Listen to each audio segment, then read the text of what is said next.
the opening prayer, which is the national anthem.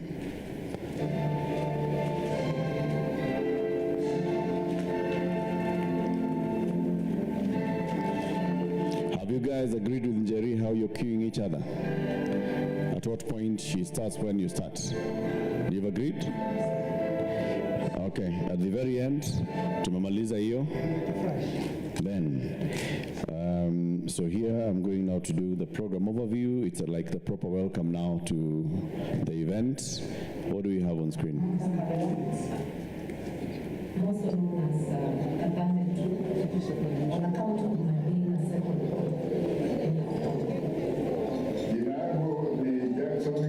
We can't have this.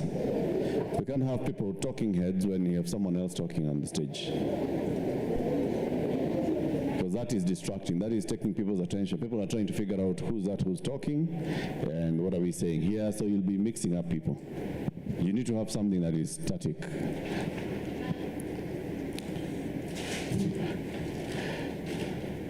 Okay.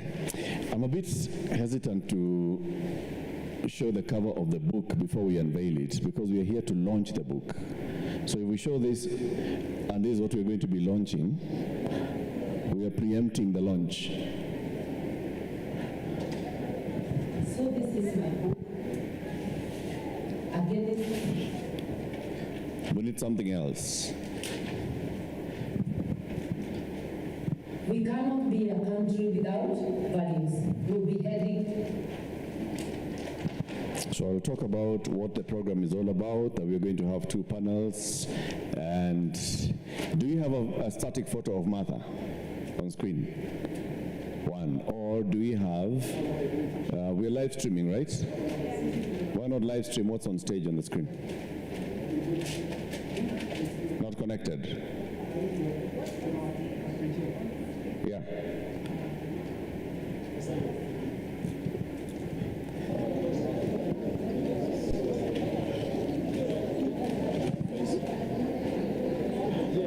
Is that doable?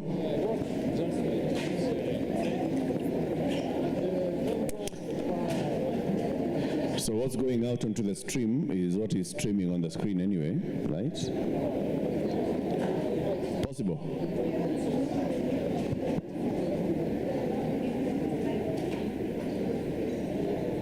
Okay, so let's do that.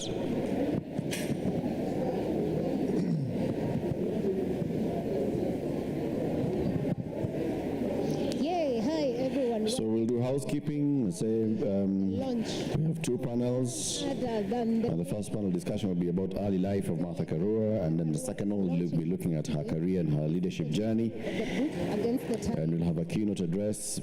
Get the book so that you can read and know what's in this. Let me just read for you the first paragraph, what it says. In this powerful memoir, Martha Karua, a small village in Kirinyaga, Kenya, to the highest corridors of power. This is just something to make you buy the book. And I can assure you, you need to buy the book for sure. We are here, we're excited. She's a trailblazer in politics, in the law, society sector, in human sector.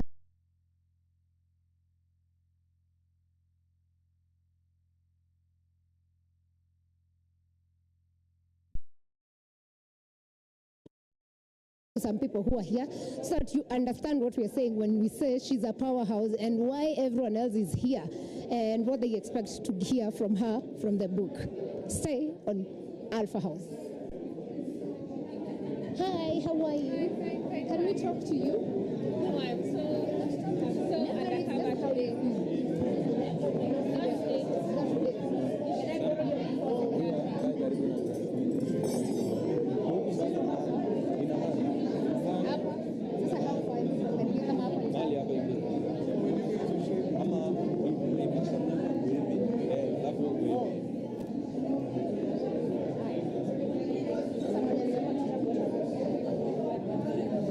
guys, I'm going to get for you the book just to show you and read for you a few spaces, but keep enjoying and seeing the guests that we have present with us today.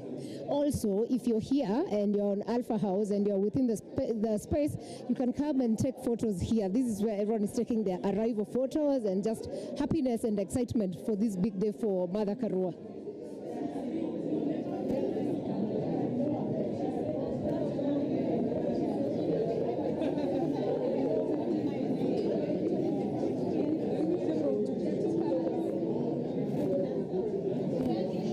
Like how many? Give me 400. It's free. Okay, no problem. I'll sort you out on the equation. Hi, Oli. Can I have just one book for doing an intro? Then I bring it back.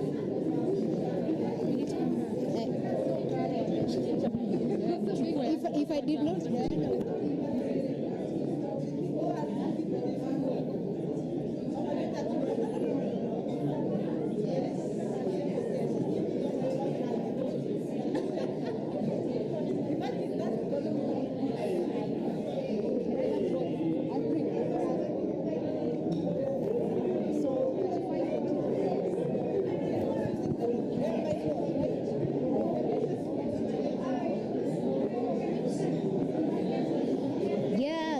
I'm back, and I came back bearing the good gifts.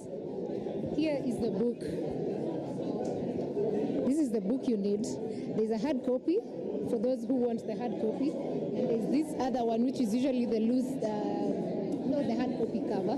So this hard copy goes for 3,500. This other one goes for 2,300, and if you come to Serena right now, you can get the book. However, the book will be available at a Prestige bookshop. You can get it there, and also on her website. You can order there, and you will be able to get the book. Looks amazing, I can tell you for sure. Haven't gone through it much, but this is a very good read for sure. Everyone needs to see it. So let me just show you the dedication. I think very much. The table of contents, the book. Here goes. You need to read that. You all need to read this, and then there's this other one. So that's the content of the book, and I believe you will be happy to have a copy and read what is available. So we're going to speak to a few people who've gotten their copies and also who are here for the event, just to find out how they feel and why they're actually here and how they feel about being in the presence of Mother, especially when she's launching her book. Yeah? See you shortly.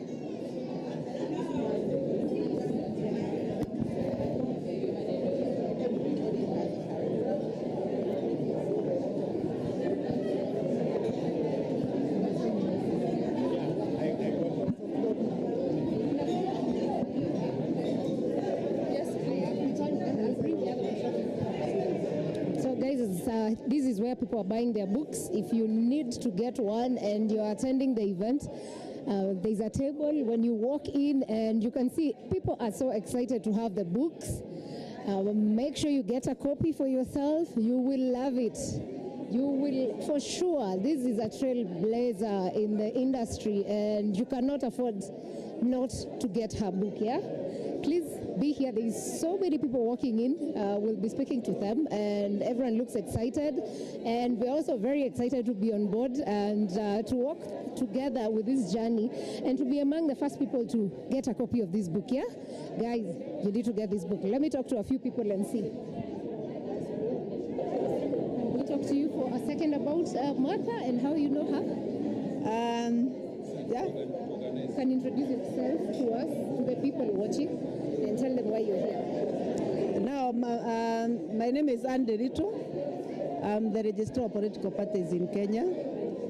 I know Mother Karua, first of all, as a party leader of NAC Kenya, and also a very strong leader in the women movement, and activating for rights of women and rights of every person in Kenya. When you see Mother launch her book against the tide, how does that make you feel as a woman? Now it makes me feel that everything is possible when you put your mind and commitment to what you want to do. And also, I feel also it's very important to document the journeys and what everybody goes through, especially in leadership. It's also a matter of making other women and other people learn on what leadership is all about and become an example to the younger women. As a registrar of political parties in Kenya, can you say women are performing in terms of owning parties or leading parties in Kenya? Now, I think we have about 8 party leaders who are women. And I think it's a small percentage given that we have 90 registered political parties. Yeah, that means that it's a small percentage. However, it's a step in the right direction. Mother being one of the party leaders, I think many other women should actually also come on board to really also participate in political party registration and leadership. However, there are so many women who are in political parties as leaders. We have quite a number of secretary generals. We have quite a number of party chairmen. Some of the biggest parties in Kenya are led by chairmen are women. UDA chairman is Cecilia Barire, who is a lady, governor of Ebu. And then we have ODM chairperson, who is Gladys Wanga, who is the chair of ODM. Nice. And what do you think is keeping away women? If you have 90 versus 8, what is keeping women away from the political space in terms of party leadership? Partly because maintaining and running a political party is a cost-intensive business, and 2, the space of politics also keep expanding. It's actually, you know, we really have the cultural problem of being a patriarchy society, which actually is the space that we have been fighting, so that every time we try to change mindset about leadership of women. And I think very importantly is to ensure that women as a fraternity come together and activate around women leadership and support women leadership. Not that we want to say men leadership is not good, it's contemporary leadership. You read complementary leadership between men and women. It's only that women happen to have lower numbers as compared to men. So it's those numbers we want to raise in politics. Okay. And we have seen the emergence of the Gen Z movement. We've seen the emergence of Gen Z, young people and the involvement in the political space generally. Are you expecting more women now to come up, or young people in the political space? First of all, Gen Z movement is an articulation of their views and what they want this country to be. But 2 things that they must put in space. Number 1, the Gen Z cannot continue saying that they are partyless. Because if you want to make any contribution meaningfully within the law, then a political party becomes a vehicle which you can actually engage and give your opinion, and then move forward with the agenda of what you want to see, the change you want to see. So to me, Gen Z should start by either joining. Indeed, I'll advise them to join the existing political parties. They cannot lack one political party within the existing one, which can identify with their ideology. If they don't, then they are by law allowed to register political parties. But because registering a political party is a process and it's also capital intensive, probably they may want to join the existing parties, because you can engage within a political party and then bring activities. And that is how then they cannot continue to say that they are leaders, because they shall have leaders within. It's a problem. To me, it's a problem. You must have a leader. You must have leadership within political parties. Yeah, the leadership should actually be within from a start. When you join a political party, then you join the leadership of that political party. Then you are not going to be leaders and formulous. Yeah. Yes.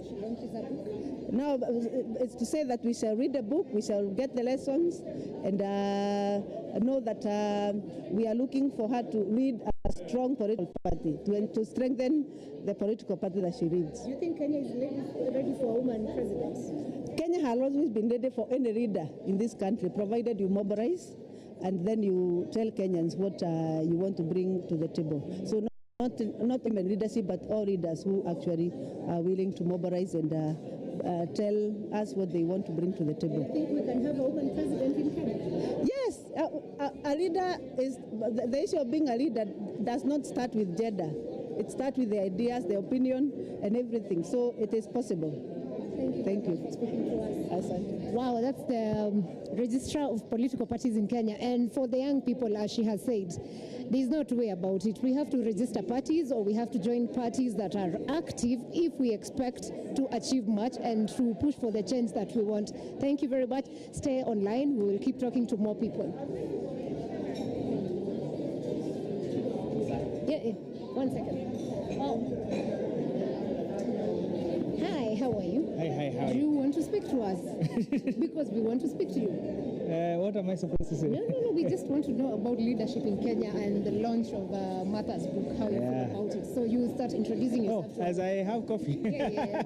They like introduce yourself to them. Good. My name is Abraham Rugo, and I'm a concerned Kenyan. I work at Budgeti Hub, so I do public finance work. And for me, I think we've made progress, but we still have a long way to go.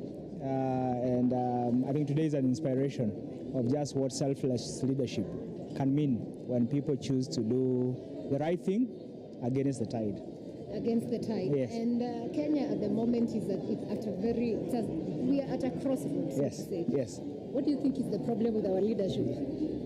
No, I think we just don't prioritize the people we lead, because leadership is about what you prioritize. And if you don't prioritize the right thing, then you offer the wrong leadership. And I think the priority right now should be Kenyans, should be the things they want to achieve.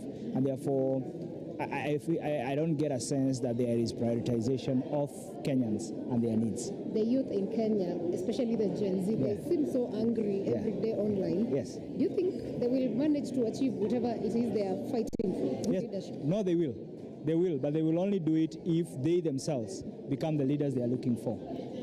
I think there is one, it's very easy to describe the problem, but sometimes it's not easy to describe the solution, because the solution requires even you to get out of your way. So for me, I think they will achieve, but they will have to get out of their way and offer the kind of leadership. How do they get out of their way? That's very interesting. I think a big part is starting to learn that change in society is a long game. That's one starting point. So no microwave solution? No microwave solutions. But two, they are growing up in a very individualistic world.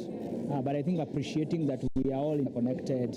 My solution lies in your solution. So I cannot just have my own personal solutions and my own personal, opportunities. So I think that will be key. But thirdly, is for many of them to continue now getting into specific sectors, because change does not happen at a big. When you look at Martha, change is not at everything. She's done a lot of contribution through the legal space.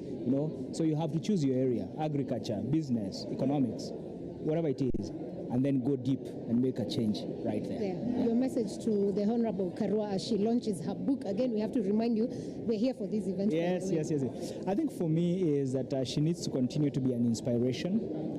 The fact that many associate with her leadership, I think she needs to continue now to be even a stronger voice, not just in the open public space, but also within smaller communities of young people, so that then she can pass that value and conviction to many others. Thank you so much. And thank you very much for the introduction. Great. Yeah. Guys, again, I remind you, we are here for the launch of Against the Tide.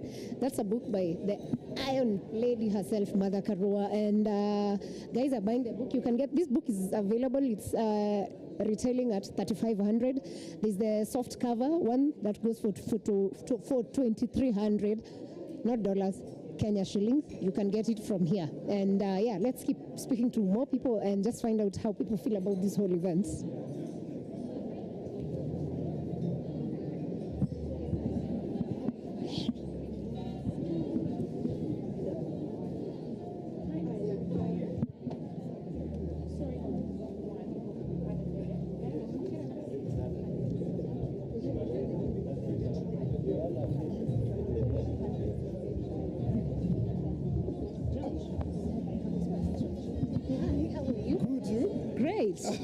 Guys, yes, I know your mom online. Hi, how are you? Hi.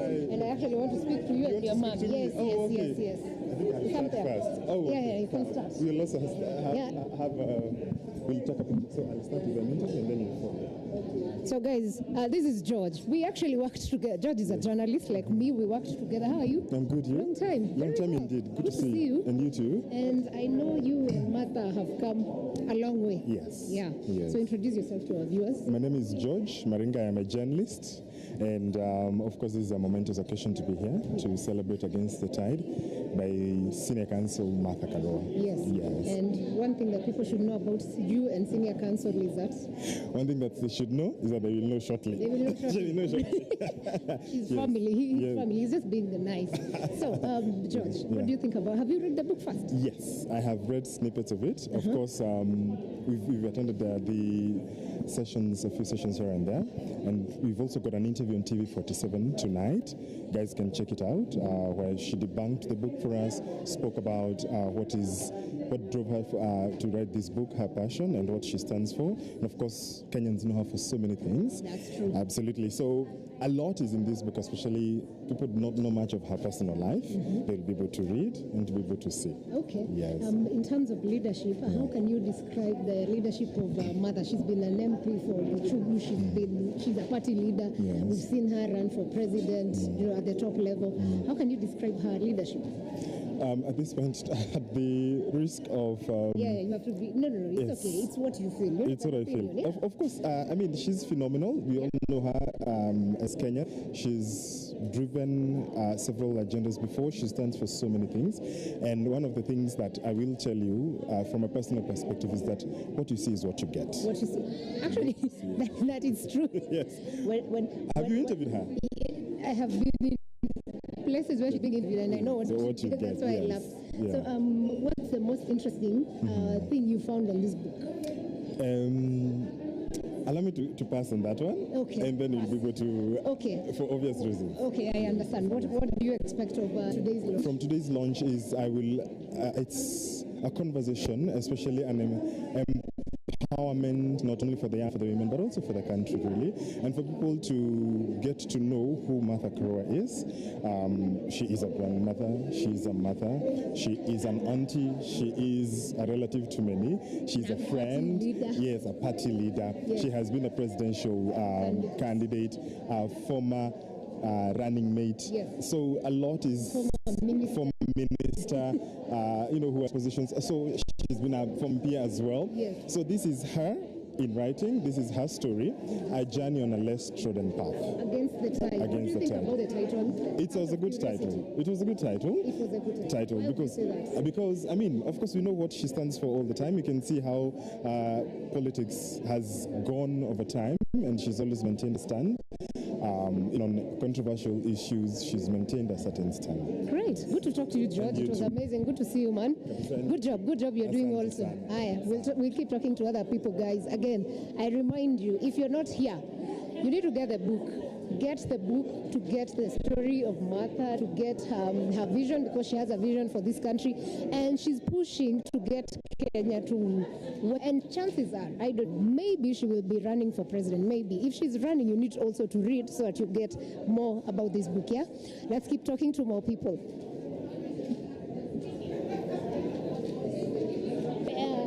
Hi, how are you? Good, how are you? Good to see you. Nice to see you as well.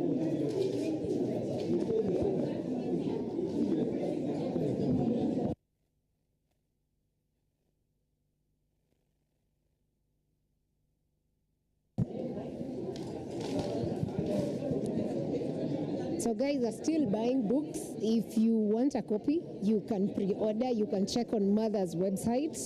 It's available here. If you know someone who's at Serena and can get you, ask them. There are more books here, by the way. The books are in. They keep coming in cartons, and so we will not run out of books for sure. You cannot run out of books here. There are many, yeah? So all these are books. Guys, if you're home, if you're watching this from our channel, make sure you come and buy. Make sure you pre-order your book. If you're here, you could be lucky to have your book signed, by the way, because she's going to be here with us. And it's amazing. And I have seen a friend of mine also who's a political analyst. I want to talk to him and just find out how he feels. So there's a lot of people. Mark, how are you, sir? Hey, Long time. Long time. Okay, Let me just where pull am you I on the side. going? As long as you don't show my leg. Oh, what happened? I'm so sorry. Yeah. Okay, sorry. Are we okay here? So introduce yourself to our viewers. I know you and tell them why you're here. But they don't. My name is Mark Bichachi. I'm here because, believe it or not, Martha Karua is among the first people who ever gave me a job in this country. Oh, Yes, what yes. was that? Communications and How was IT. it working with Martha because people fear her, by the way? I actually, weirdly, I've never met that side that people fear. Why do you think people fear Martha? No, because most Kenyans just don't want to do the right thing. And if you do the right thing, you've got nothing to fear from her. Yeah? Yes. So working with Martha, how would you describe the experience? It's a good experience. It's a nice challenge. You improve, and she exposes you to different ways of thinking, different opportunities in life. So you're generally better off working for Martha than mostly any other person I've ever worked for. Yes. All right. A book Against the Tides. Yes. Have you read it? I am just about to. I'm getting it now. That's how it Is this my copy now? No. So that's my copy. I need to read. But how do you think, just looking at it, the title? First and foremost, since I know Martha, I don't think there's a title that better suits her. This is exactly what she's always done. She's always been against the tide and made it doing that. What do you expect from the book? One, very good writing. Two, very pregnant points, and a lot of inspiration, I hope, for the next generation of change makers in this country. And number two, Kenya has struggled. Every time a woman president, candidate wants to run, Yes. they never make it there. Yes. What's stopping women from being the president? Well, it's not just a Kenyan problem. The United States just did the same thing twice. But there's an element of culture, but the worst part, and I know a lot of people say that it's a glass ceiling for women. No, I think it is the indecency, the inhumanity, the brutality, and frankly, the brutishness of Kenyan politics. Most politicians in this country are thugs. Like if you're running for office, the first people you hire is not a campaign manager. You hire goons in Kibera to beat people up. So I think it is the inhumanity and the violence within which we actually attack politics that makes it difficult for women, especially women with principle, to run. So do you think Kenya is ready for a woman president? Yes, it is. 2027? No, not 2027 now.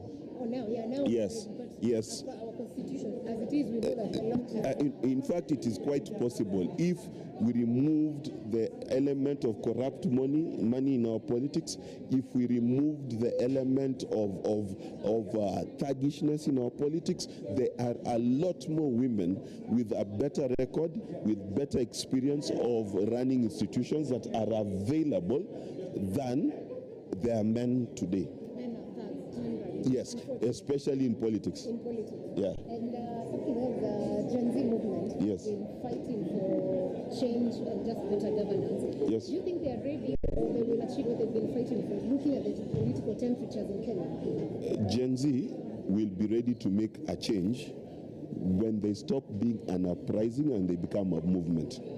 Many people have called them a movement. They're not yet. They still say they're leaderless. They say they are without a particular direction. When they act like that, they will not be able to change anything.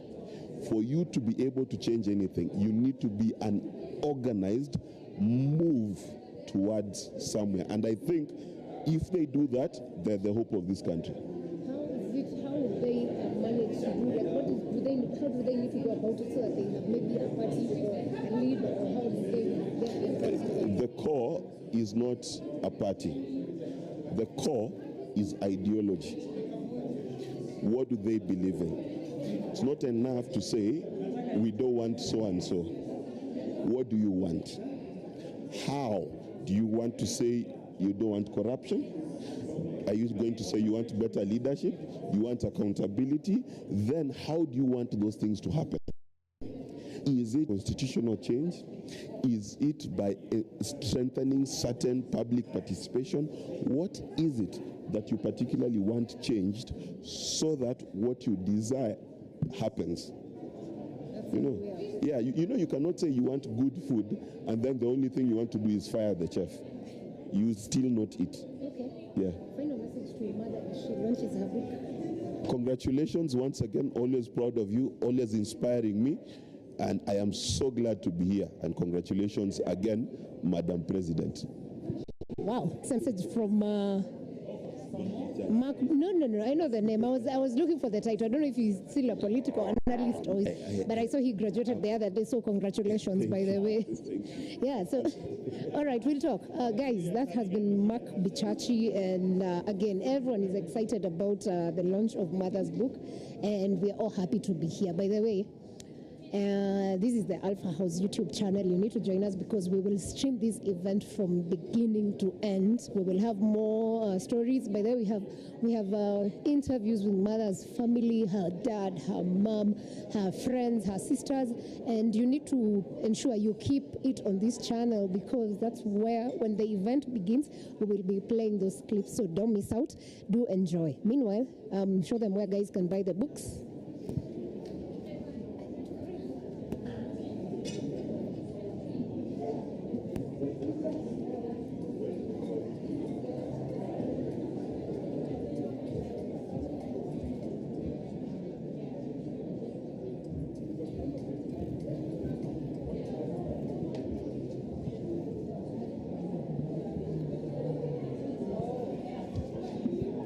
Eric, how are you? I'm fine. How are you? My name is Sarah. Hi, Sarah. It's good, guys. If you don't know Eric Wainaina, I don't know which world you live in. Oh, hang on. We're in the middle of an interview. I didn't know that. Hi. Live on interview. Oh, wow. It's good to be here. These events. Okay, great. On Alpha House YouTube channel. Okay, wonderful. So we're here and we're happy and very excited to see you here. How do you feel about today's events? I think it's wonderful. It's a wonderful opportunity for us to be here and see, buy the book by this wonderful human being. Against the Tide. I haven't yet read it. I mean, I only got the invitation a couple of days ago, but I will definitely get one and read it. What are your expectations from the book? Well, I think Martha's always stood out as someone who stands for what she believes. And I've had an opportunity of having several conversations with her, and I know that she's a person who does not compromise her ideals. And so I'm thrilled to have been invited, and I can't wait to get into it. Great. And now generally, Kenya is in a very unstable political space, so to say. What, as an artist who's been always doing music that sometimes is towards human rights and just thought about this whole political space that is going on? Well, I think that first of all, the arts plays an important role in creating imagination. It's important for us to imagine how we can be. So, like even he's saying it very much nowadays. He's there like, I'm done talking about the ills of society. I want to now start telling society to imagine how we can be. You know, when we first watched 24 back in the role, and we saw President Aspen. Then we turned the page and it was Barack Obama. Then now what has Ryan Coogler gone and done? He's gone and shown us a Wakanda, you know? And it's when you put ideas in people's heads, and that is the work of the arts to inspire. I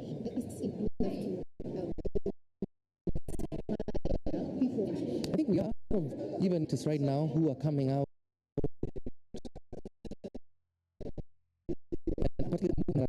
Political climate. Are we doing enough?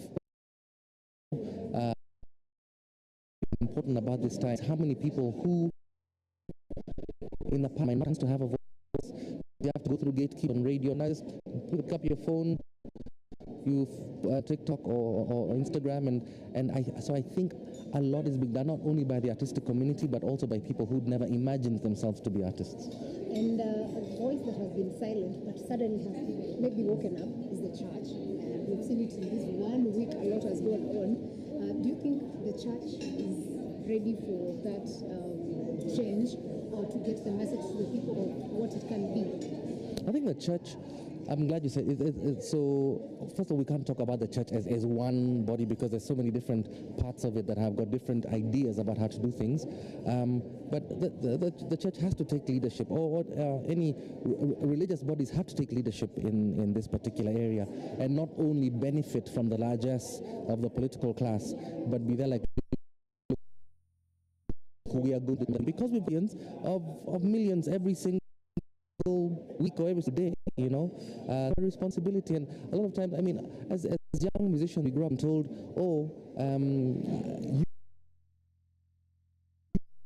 you have a responsibility to and I'm glad that people are courage, and we hope for bravery. Is Kenya ready for a woman president? Kenya has been ready for a woman president from ever since we became a democracy. What has been stopping? I think so. I think maybe the question you're asking is do people feel that they? I mean, but as a democracy, we are lacking the having had a woman president. We're lacking. As a society, we've not yet said that for example, even the home is under the leadership of a husband and a wife, you know, or of equal partners, you know. Like my wife always says, where will Kenyans learn democracy if at home the father is the only one who speaks, if at church it's only the pastor who speaks, if in school it's only the teacher who has a voice, right? We have been ready for a woman leader for a long time, a woman president. The time is yesterday, you know. It's not even. It's we just have to go. We just have to do it.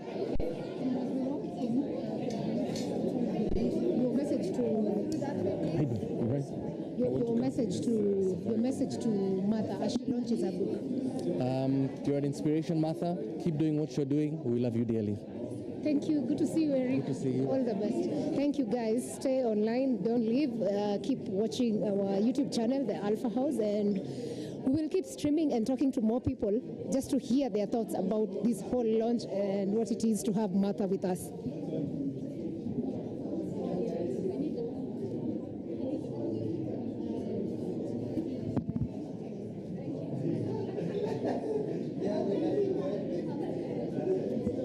People are excited because finally Martha is here.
Very well.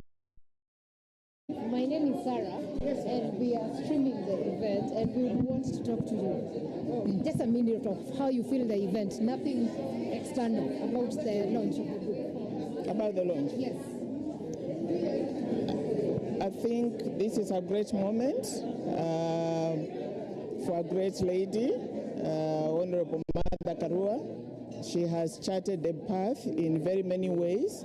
And today, launching her book is very, very significant because it is something that is very valuable to Kenyans. What do you expect from the book? Good things. Good things. Inspiring things.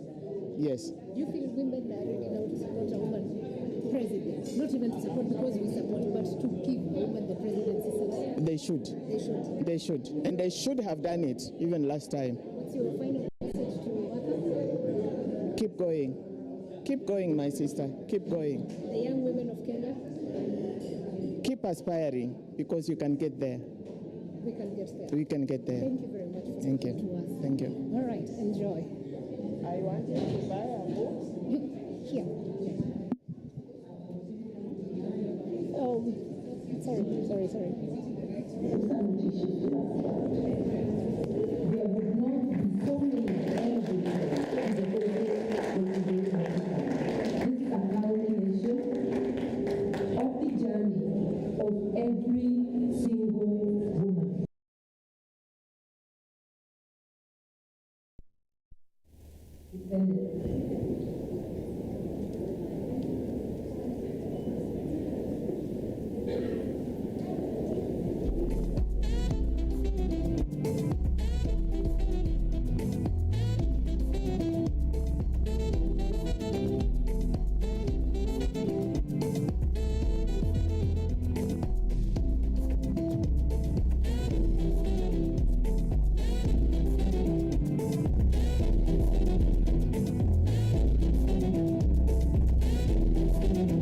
We cannot be a country without values. We'll be heading to doom. I was born and brought up in Kirinyaga, and I want to thank my parents who are still alive, thank God, for instilling the values of honesty, hard work, community, and respect.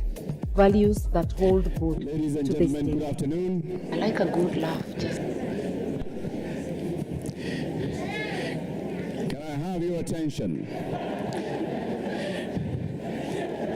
Do we have somebody called Martha Karua in the room?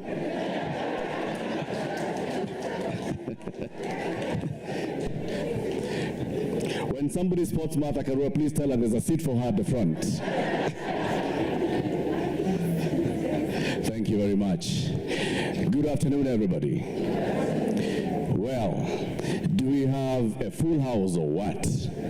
And this is a good thing.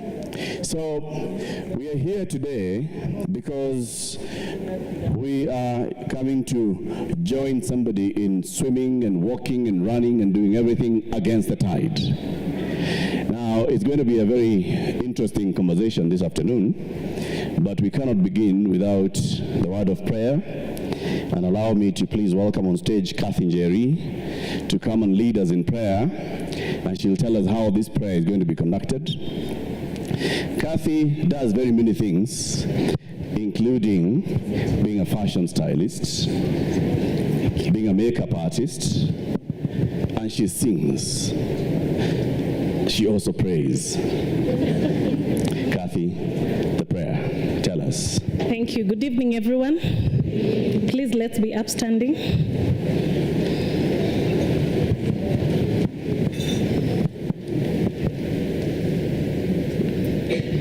Our prayer is in form of a song that we all know.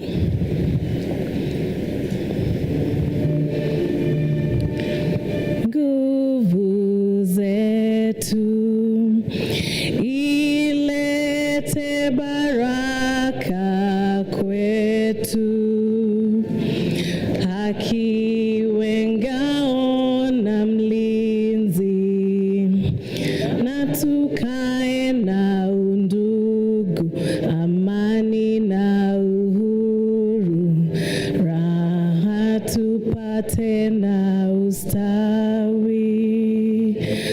Amkeni ndugu zetu, tufanye sote bidii, nasi tujitoe kwa nguvu. Nchi yetu ya Kenya tunayoipenda, tuwe tayari kuilinda, na tujenge taifa letu. Ndio wajibu wetu. Kenya histahili heshima, tuungane mikono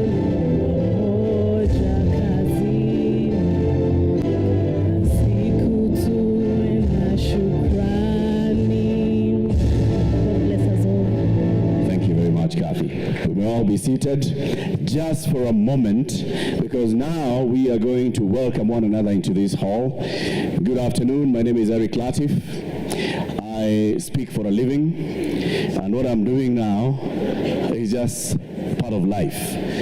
I'm a host of a show on Spice FM called The Situation Room. My co-host is here. Where is he? Omera Muga, how are you? Very good. Siti Muga is here. Ndu has sent her apologies. She's following the live stream.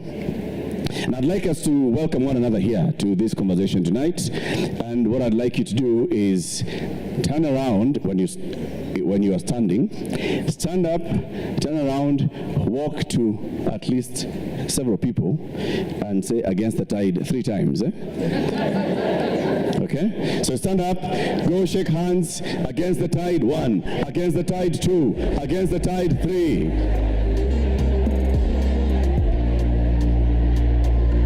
And you count it.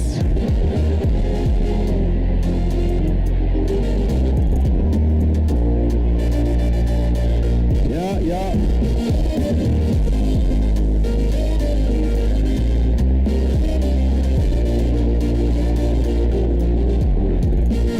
Against the tide.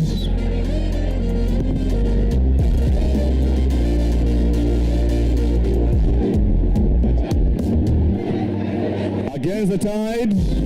All right. We may now be seated. We may now be seated.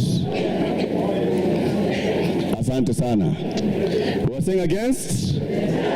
Against? That has a different meaning to different people, and at some point we will be interviewing people and asking them what their against the tide means to them. Well, not now, just don't worry. I'll come later. So my job this afternoon, I will be the master of ceremony. Please underline the word master, circle it in red. So anything that I tell you to do, you shall do. Are we together? Are we together? Very good. Now the first thing I want to do is just to let you know the theme of our event this afternoon is strength and resilience for greater good. Repeat after me. Strength and resilience for greater good. Again, strength and resilience for greater good. Now, we have audio-visual. No, don't worry about what you're seeing now. Don't. They'll put something else. Don't worry about that. So, of course, the thing that you want to know is immediately housekeeping rules. Housekeeping rules that, number one, we're here today to celebrate, so it's not a sad occasion. So please, if you see somebody next to you and they look like they're sad, just nudge them. You know that thing? You know that thing? Remember a few days ago at KICC, somebody has just been sworn into a higher office and they look... And what happened? Right? So if you see somebody who's looking a bit sad, you tell them, come on, smile. Now, the flow of the program is that throughout this session, if you feel the urge to use the facilities, don't raise your hand and say, excuse me, teacher. You are free. The facilities are outside the hall to my left. You'll follow the signage. Now, the Serena people are very good at doing this thing in terms of just letting you know how we are in terms of security. And I can tell you, I have spoken to them and they've said our security today, top notch. They've also told me that in case of fire, there will be loud sirens. When you hear the siren, just know, don't panic. Stand and walk out. There will be guides to show us where to congregate. All those things that happen, okay? And plus, there'll be smoke signals, smoke sensors, and all those things that start pouring water. Just don't panic.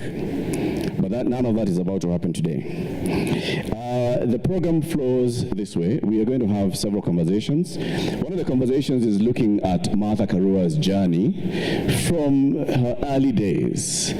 And that journey will have several people speaking, and it'll be a panel that'll be up here, they'll speak.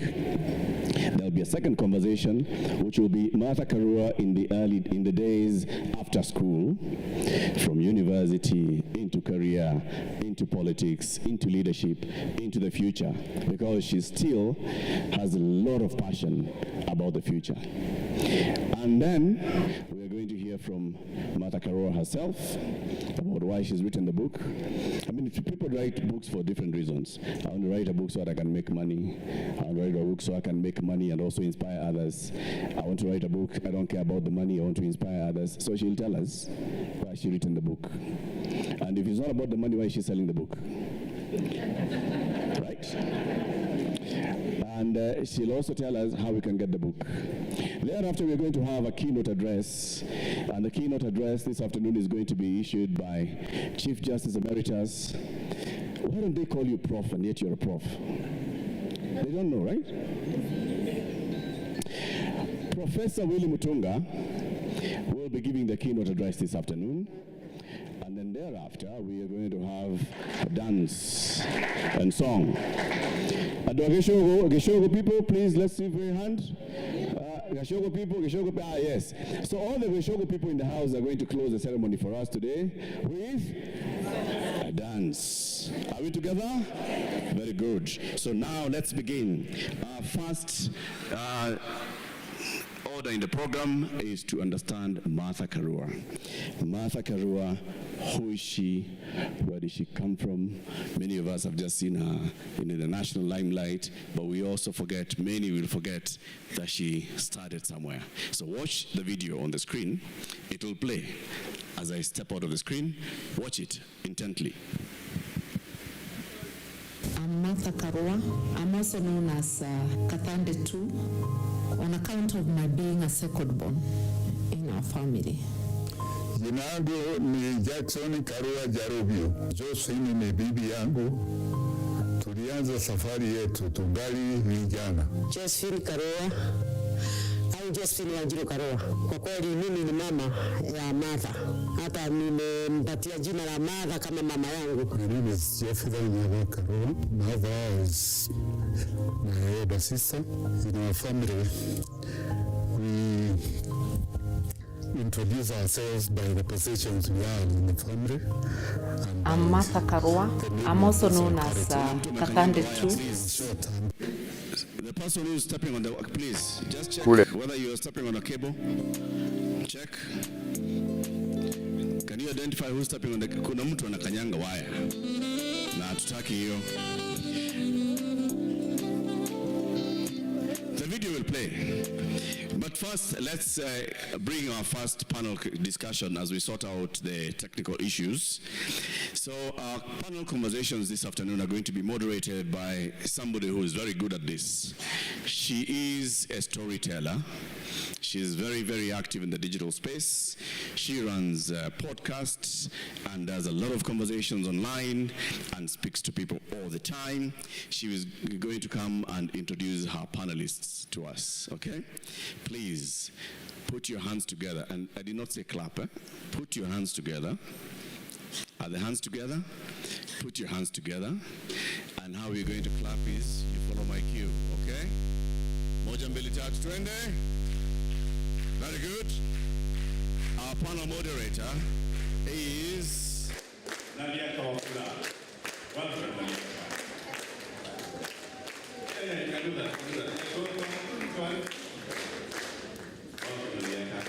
You have several panelists joining you this afternoon, so please introduce them and introduce the topic. Thank you, Eric. Good afternoon. I hope you're having a good time so far. So I'd like to introduce our panelists for the first panel. And on this panel, we'll be looking at Martha's life from her education perspective, and we're going to be talking to former teachers and former classmates. So they have some stories to tell. Are you ready? So first we have Mr. John Gomez.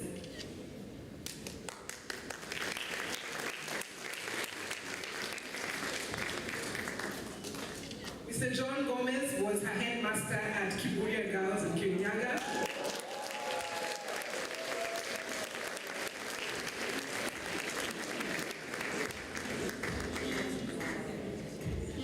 Right, you have the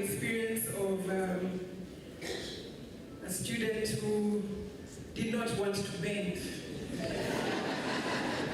Go into the book to find out what that's about.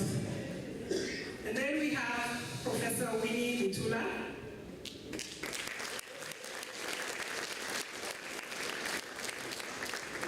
Back then, she was a head girl. And classmates at Nairobi Girls. Now you know it as Moi Nairobi Girls, but at that time it was Nairobi Girls. And then we have Ms. Wambui Kairi, a development consultant and farmer. But back then, she was a prefect and classmate too.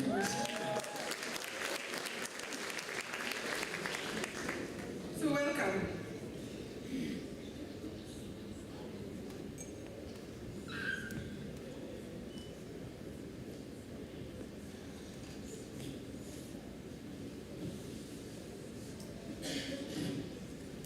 So who would like to start? I think I can start with you, Winnie. Wambui, sorry. It's okay? You ready to start? Or maybe we can start chronologically. Yes, let's go to Kiburia Girls in Kirinyaga. And Mr. John Gomez can share with us his experience.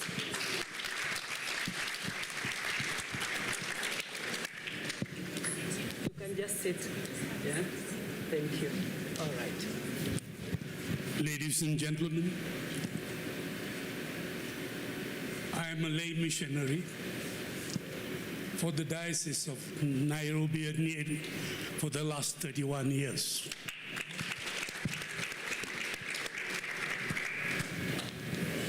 When I landed at Kiburia, at that particular time, there were lots of strikes all over the country in the schools. And we didn't know what was the cause of it. So I had a prefect at Kiburia who was Mata Karua. I called her and asked her the cause of problems in the schools. She said, Saturday and Sunday, they have nothing to do. The girls waste their time and plan strikes. So she said, we must spend some time. She advised me to use something to make the children's life enjoyable. So the next morning, me and my wife went to Nairobi, bought a music system and a projector. Saturday, 7 to 9, non-stop dancing. And we used to take the floor. First, we used to take the floor and dance, and no one should sit in the hall. Continuous dancing. After finishing the dance, we went around the dormitory. The snoring was so loud that even the rats ran out of the dormitory. Sunday, from 7 to 9, film. But I used to test the film before it was shown to them. So any special thing, my face would come in front of the projector so that they knew what was happening. So when we went for meetings in heads meeting in Nairobi, at least 4 or 5 heads were told by the ministry, please go home. Your schools are on strike. This is what it is. So we spent time teaching the girls, having a lot of time. They use discussing the dances and the films. And also, we showed them the different dances following the project of Victor Sylvester. Waltzes, tangos, cha-cha-chas, foxtrots, they learned everything, and Martha was in charge of all those functions there. So she is the one who controlled the dances. There were no chairs kept in the hall so that nobody could sit over there. No chairs were kept. So this is how we brought up the society, and the strikes went down all over the country because we spread that gospel of spreading dancing and projections. She also helped me, to start the connection between different girls and family relationships. So the school that we were in, it was not just a school, but a family get together, because my wife was a part of it. She was their nurse, she was their matron, she was their librarian, and she is the one, Martha, took a lot of interest, and this is how Martha's idea brought about rest, prosperity among the children in Kenya. Thank you.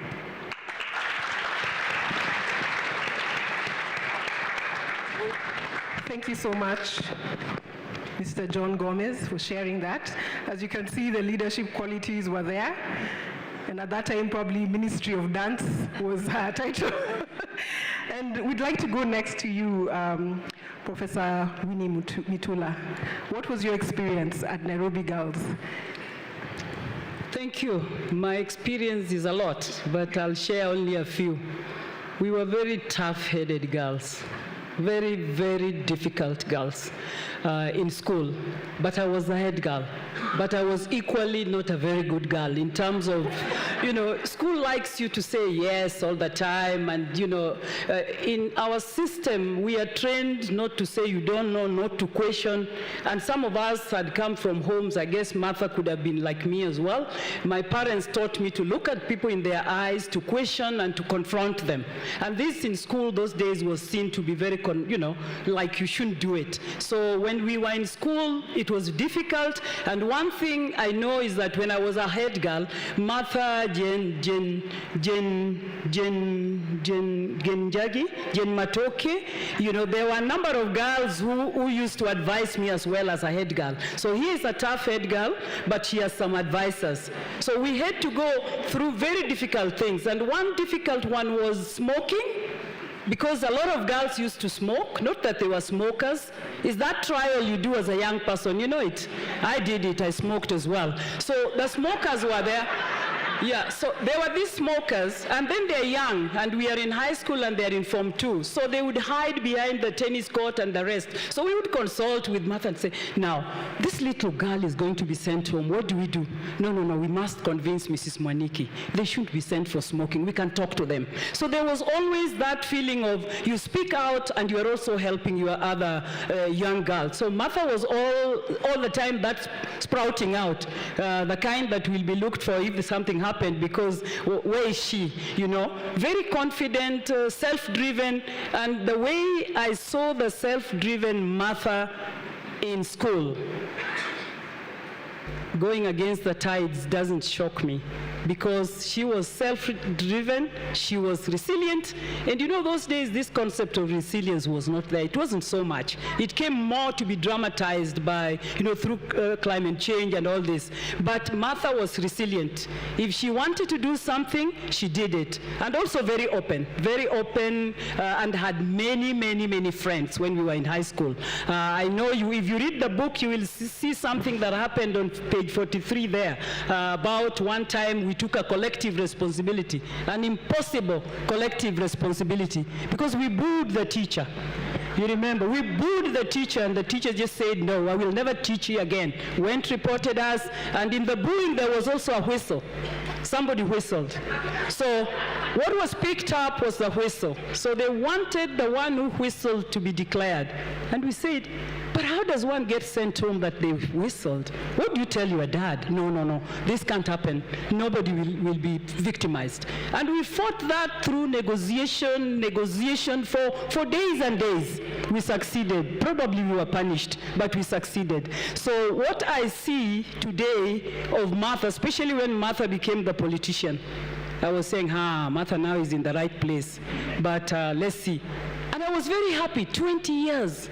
And we were very close that time, plus with my colleague here, Kaire, with Martha. Those years as a member of parliament, then getting to be a minister, then you know the tides. I won't go along to say the tides. There have been a number of tides in Mother's journey, her journey. I won't even call it journey to politics or journey to life, but it's a journey. Because for me, I believe this journey is not stopped. Tides come, you pass the waves, and you go next. And I think in high school with our Mrs. Mwaniki, we must mention her name, a very special lady. I remember last elections, we were very up all over trying to campaign, and with our headmistress around us as well, saying this, our lady, has to continue and to move on. So we are really happy to be here and to talk about Martha. Her story and her journey will continue guiding some of us, and of course, the advice and all that we get is good. Thank you. Thank you so much, Professor Winnie Mitula. Correct me if I'm wrong, but your cohort was one of the first to be all admitted to university. Your class. To be? Admitted to university. All of you admitted to university. Yeah. All the. Yeah.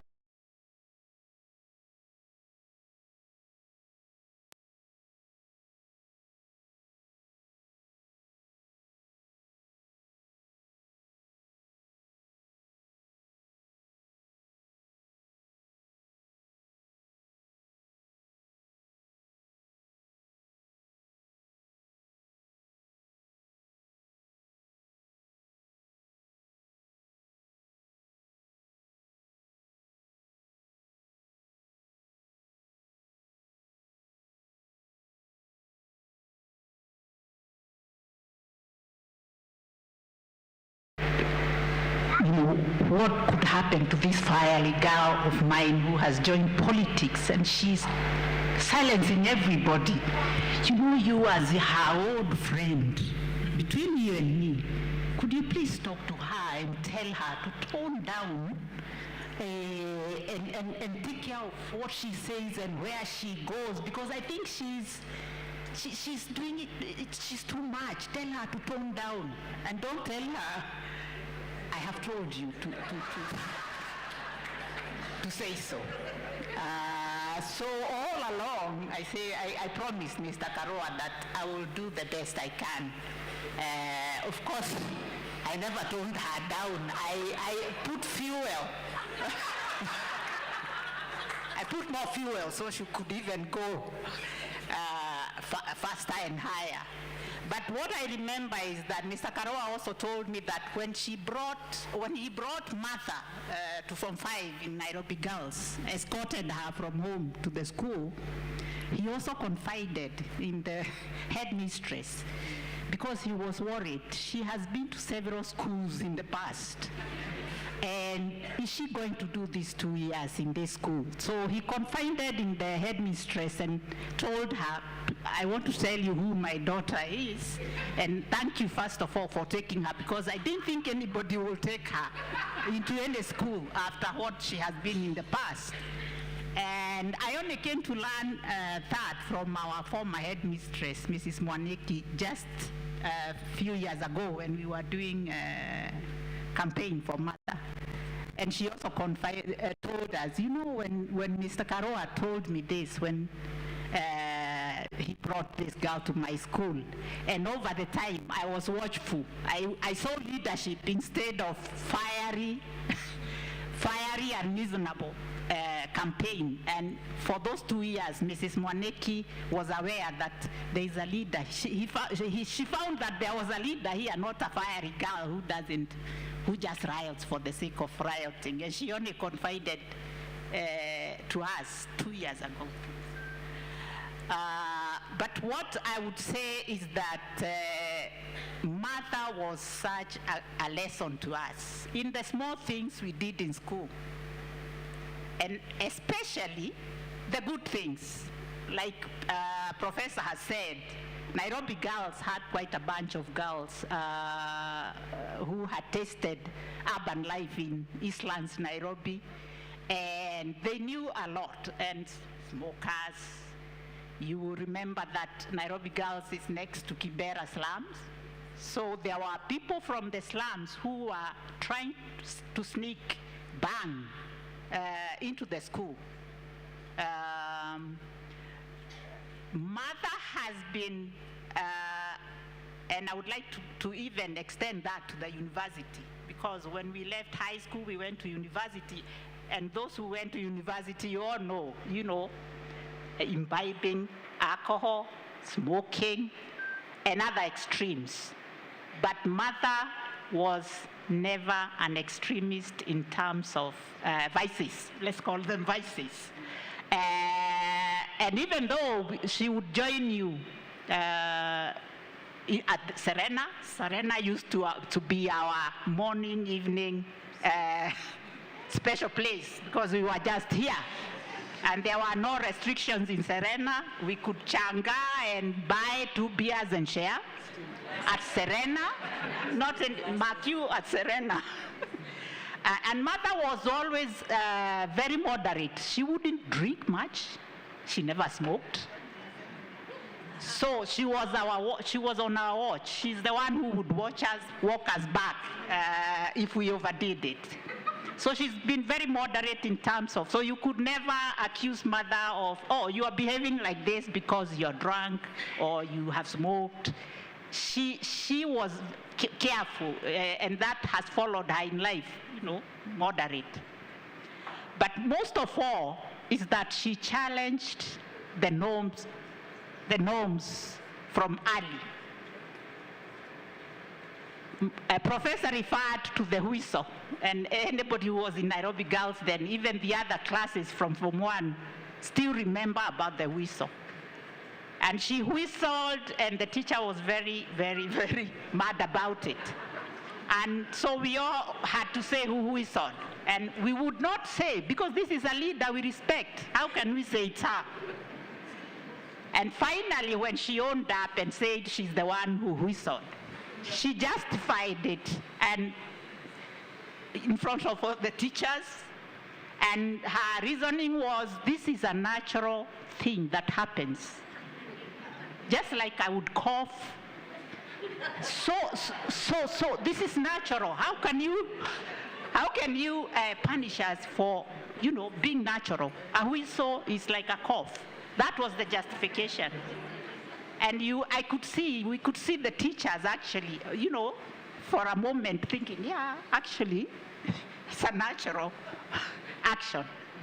But anyway, the reason that we kept quiet was not because it's because we respected her. And we did not see why someone should be punished because of whistling, coughing, how?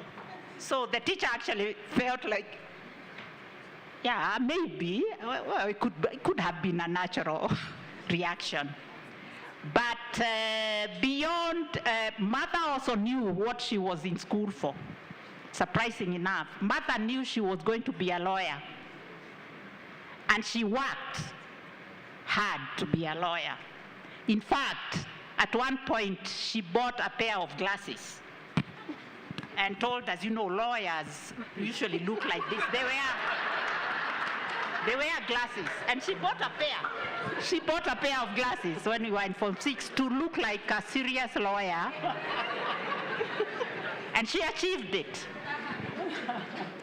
But what I would also not forget is when we were taken into Nairobi University, remember the late President Kenyatta died while we were in university, we just joined. And to my amazement, when Kenyatta died, we were staying at the box, and we all came out of the rooms. And the first person that I met on the corridor was Martha. because her room was not far from mine. And everybody was shocked. Kenyatta? You mean Kenyatta was mortal, he could die? And most astonishing to me was when I met Mother on the corridors, she was dancing, "Change is as good as rest." And I asked Mother, "Are you real? You don't..." Kenyatta, you know Kenyatta? Kenyatta has died. Change is as good as rest. And that has lived with me since that time till today. Mother is not afraid to challenge the norms against all tides, against the tide. Because Kenyatta's death in the country was, people had been stupefied to think Kenyatta was so immortal. And who else than Mother to remind us all in that university that change is as good as rest. So against the tide follows Mother all along, and I am very proud of her, and many of us should be proud of her. And I know she's got a lot more to deliver in this country from now on.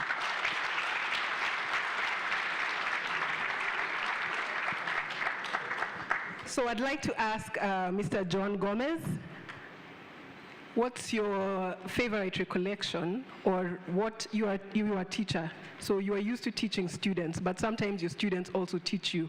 So what would you say that you learned from Martha? Martha used to love my subject, biology. And we used to discuss biology for a long period, because that particular subject creates a lot of interest among human beings and animals. So every time I went to the class, the first class they loved was biology. And I spent all my time teaching biology for 30 years in all the schools in Central Province. Nyeri High, Gaichenjiro, Mugoiri, Karima, St. Mary's. And I introduced a new school called Mo Equator Nanyuki. I founded that school and built it single-handedly, the whole school. 12 classrooms, 3 dormitories, 7 staff houses, administration block, dining hall, 4 laboratories, library, and all the girls had access to the farm in the school with 1,000 chickens, 84 pigs, 10 cattle, 40 goats, and 100 sheep, all for the school. So we brought up all our children in Kenya as our family. And all the girls I left 40 years back, 50 years back, we are still together, and we meet every year.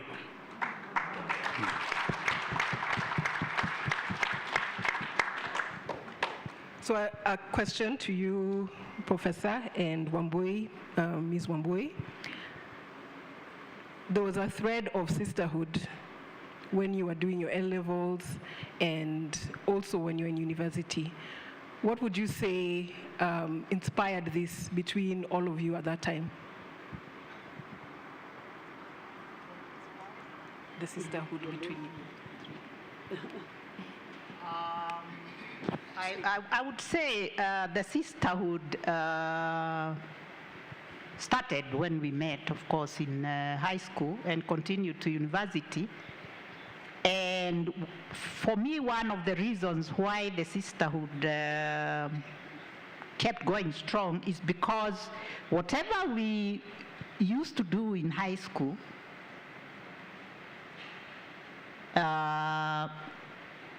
showed results. And Mother is a results-oriented person. I can tell you that. I still remember in Nairobi Girls how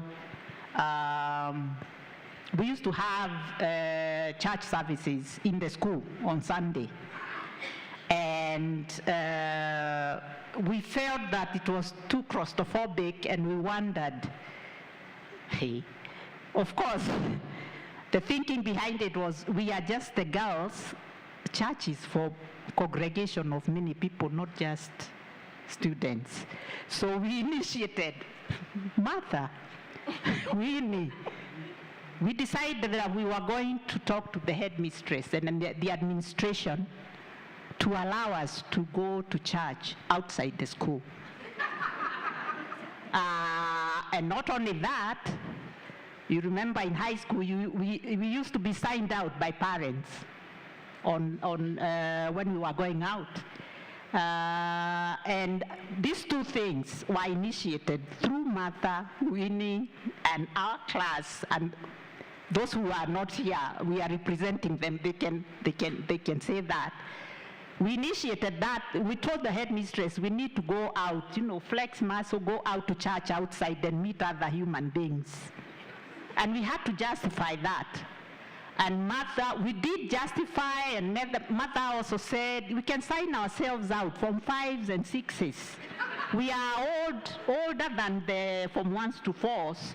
And because we are responsible human beings, we can actually sign ourselves out instead of asking our parents to come and sign us out. Because some of the people did not come from Nairobi, so their parents were nowhere. There were people who were not signed out and stayed in all the time. And do you know, we discussed it with the teachers and the headmistress, and hey, they allowed it. They allowed us to sign ourselves out from 6s and 5s, and not only that, to go out, but they had to decide which church we all go to, which was the Baptist church on Gong Road. Imagine, results-oriented. I hope it still happens today, I don't know, but it happened. And again, at the university, for me, I remember many of our class, from 6th class, many of us went to university, especially Nairobi University, and many of them were doing law, except me. And I felt so bad when they were all taken into law. I told my father, I don't want to go to university. I was not taken to do law, and that's what I wanted. So I went home, and my father had to persuade me to go back, and told me how one can even do law after the first one that I was taken. I did sociology and government, but I don't know if Daktari would remember, but Mother used to sneak me into the law classes. Such that some people still think I did law in Nairobi University. So, and Martha also started teaching us how to fight for our rights when we were in university. And I remember one time we went to, it was called what? Excelsior Hotel. And because when they saw you as girls, they would kick you out. I mean, what are girls doing here on their own? You are not accompanied. And we kicked such a furor. I remember that class also had a foreign lady, Mrs. Chite. I can't remember she was from which country. She was from Kenya. She was doing law. And we had to justify why we are there as ladies alone, how we don't have to be accompanied. And we were finally allowed to sit down and have our drink. So there are many examples I would give that many things Mother taught us. And they were always good things. I can't remember one thing Mother taught us that was not a good thing, really. So many more. I will not bore you more, but there are many more. Thank you so much. And due to the constraints of time, we're going to have to wrap up our panel. I hope you all enjoyed and got to hear a bit of the other side of Honorable Martha Karua, and would like to move on with the program. So thank you so much for coming on stage and sharing your stories.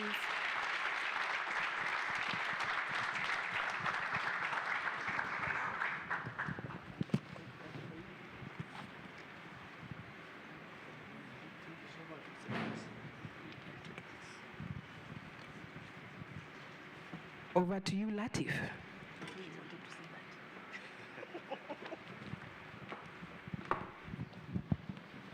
Another warm round of applause, please, for our panelists.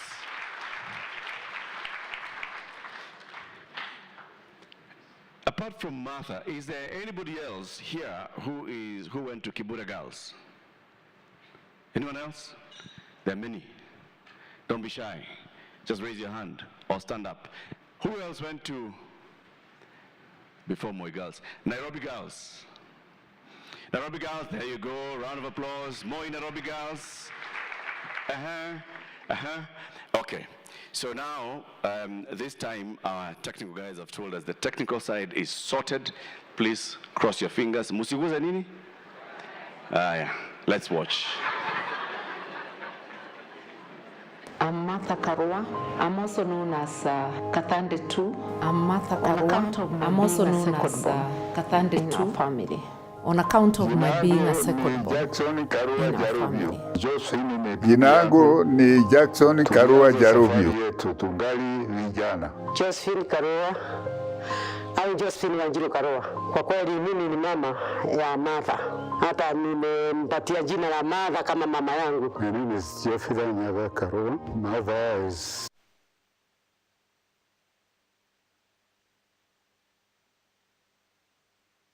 I'm Martha Karua. I'm also known as Kathande 2 on account of my being a second born in our family.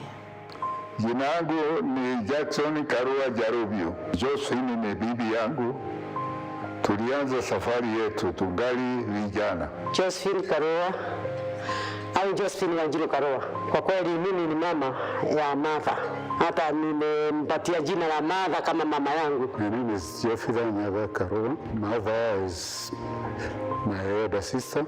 In our family, we introduce ourselves by the positions we are in the family and by the name of this locality. So in short, I'm Kathande 4. Margaret Wawira Karua. I'm the firstborn in this family. I am Kathande 1. My name is Esther Wambui Karua, and Martha is my big sister. I'm Kathande 7. My name is Kathy Jerry, and Martha is my aunt. My first role models were my parents and my paternal grandmother.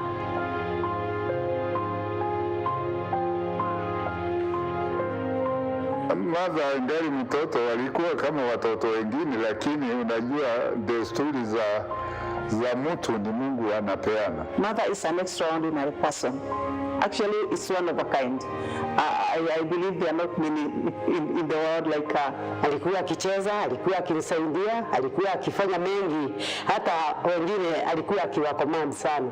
My earliest memory of her is when she took me for a boat ride when I was very young, together with my brother at Uhuru Park. Martha's character is unmatched. Yes, I remember she loves singing, she loves music, so I would sometimes catch her, dancing to the music. And then, especially on Saturday afternoon when music used to be played on KBC, we would get a radio that we had, put it outside, and then Martha and my elder brother would be showing us dancing styles. Wakati mmoja kukawa na mkutano mkubwa sana kule Kianyaga. Alipatiwa nafasi kuongea.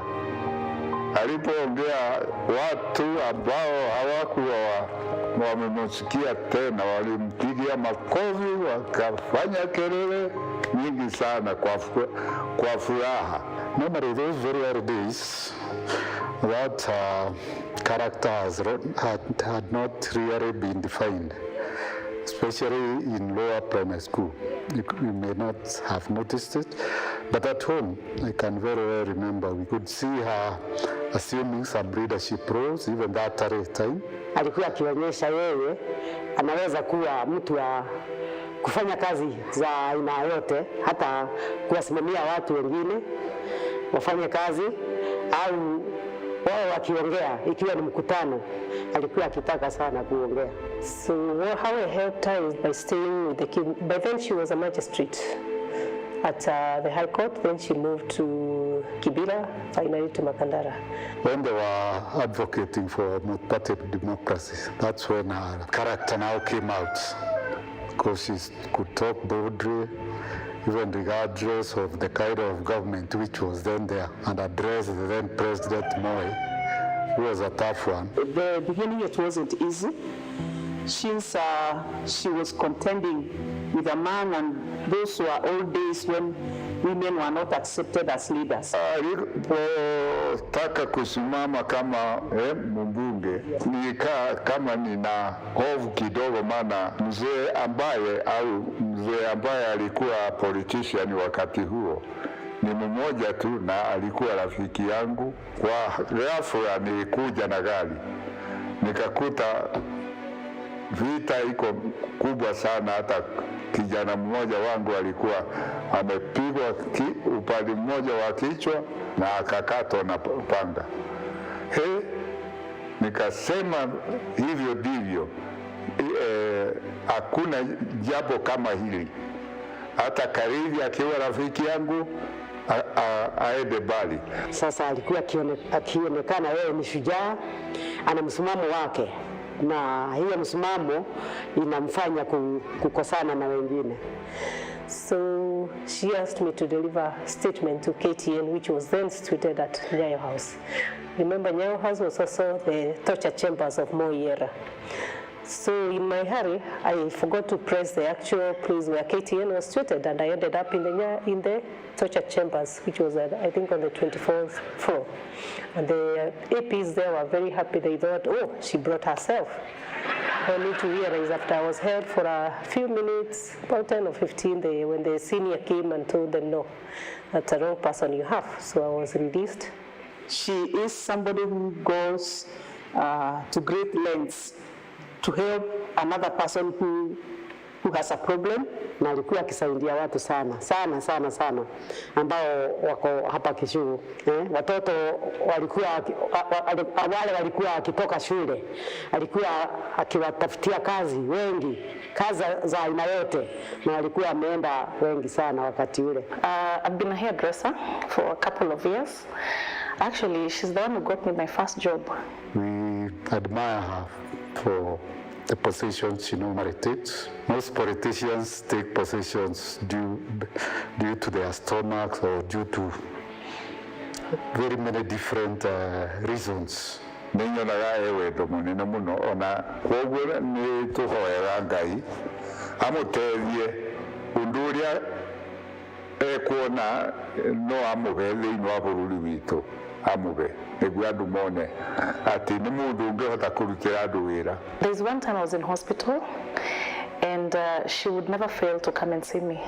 She would come, sit with me for a few minutes, hold my hands and pray. So the first time she actually prayed with me, I was like, oh, this is another side I've not seen. Kazi yake hata sisi inatubariki. Sasa ningemwambia aendelee hivi. I thank God for all that He has made her, and what she is today and what she will be tomorrow. I believe her tomorrow is greater than today. Sijui kama unakumbuka hiyo mwalimu alikuwa anataka kunichapa nyuma kama wavulana. One. Nikamwambia hapana. Nilipoenda nikasema hakuna. Hata mimi ni mwalimu, nilimwambia hivyo. Wasichana wanachapa mikono. Wavulana tu wanachapa hata nyuma.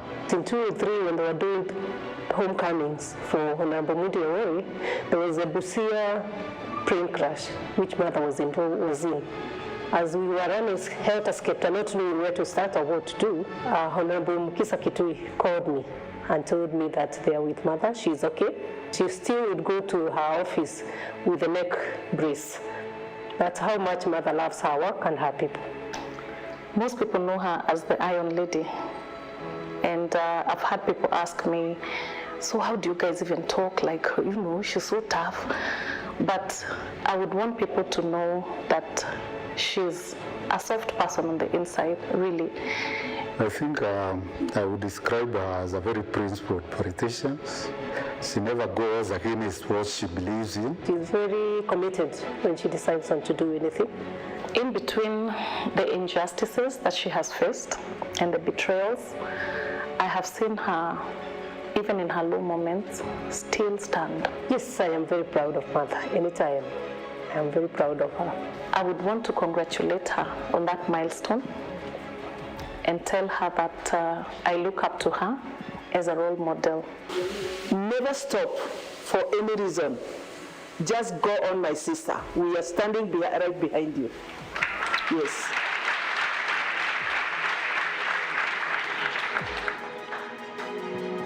Ladies and gentlemen, again, the theme for this afternoon is strength and resilience for greater good. Say after me, strength and resilience for greater good.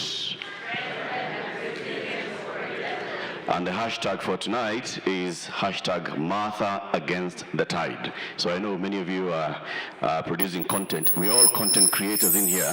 So as you're posting content, the hashtag is Martha Against the Tide. Tafadhali. Now, we are going to have a second panel discussion shortly with Naliaka, who will be talking to other people who will take us through Martha's journey post-university, into career, into leadership and governance. And before we do that, I just want, because we have very many people in the room, I'm going to take a couple of people as samples, all right? And the one thing that people talk about, even Martha herself has said, that people call her the Iron Lady. So that's not the word that I want to hear from you. So apart from the Iron Lady, how else would you describe Martha Karua? I'll pick someone randomly, because we have to stand up to tell us your name, and then not a story, just one line. Good at following instructions. My name is Ngendo. I would describe Martha as Kenya's Avenger. Kenya's Avenger, we have one. Very good, very good. Maurice, I'm not coming to you. I'm coming to this one. I've spared you this one. You're the one. Yes, stand up, tell us your name. Apart from Kenya's Avenger and the Iron Lady, how else would you describe Martha Karua? Amepewa leakage. Umeshika leakage? Tukipatia 1 minute tuchukue Mwakenya. Stand up. Your name, please. My name is Yotara Joffrey. Mother is our mother, a strong woman. Our mother, a strong woman. Yeah, remember, Baba and Martha. Remember? In this column, who am I going to pick? See, someone volunteer. Okay, I'm coming to pick. I'll pick you.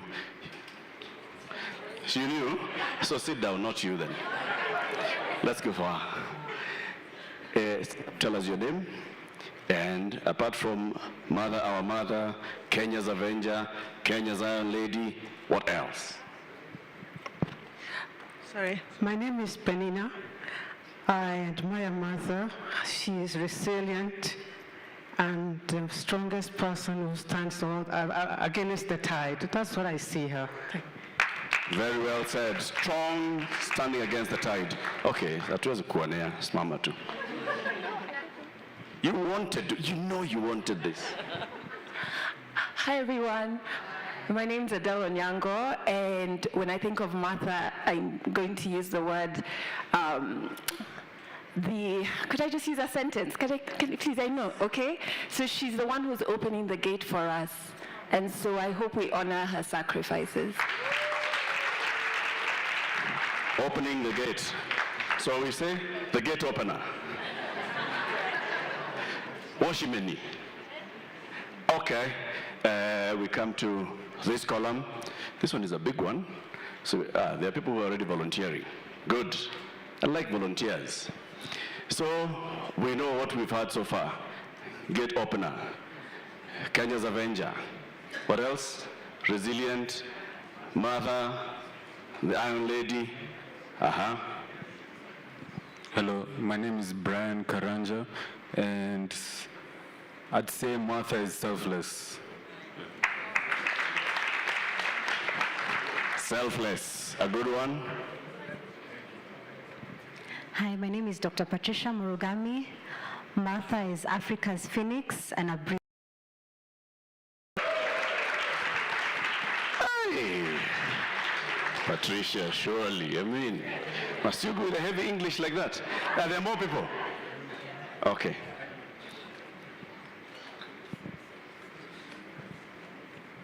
Thank you. My name is David Mushungu.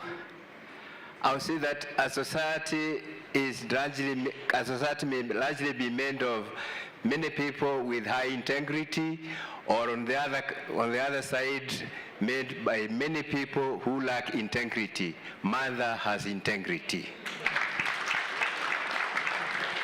You want to say that? Finally. Hi, everyone.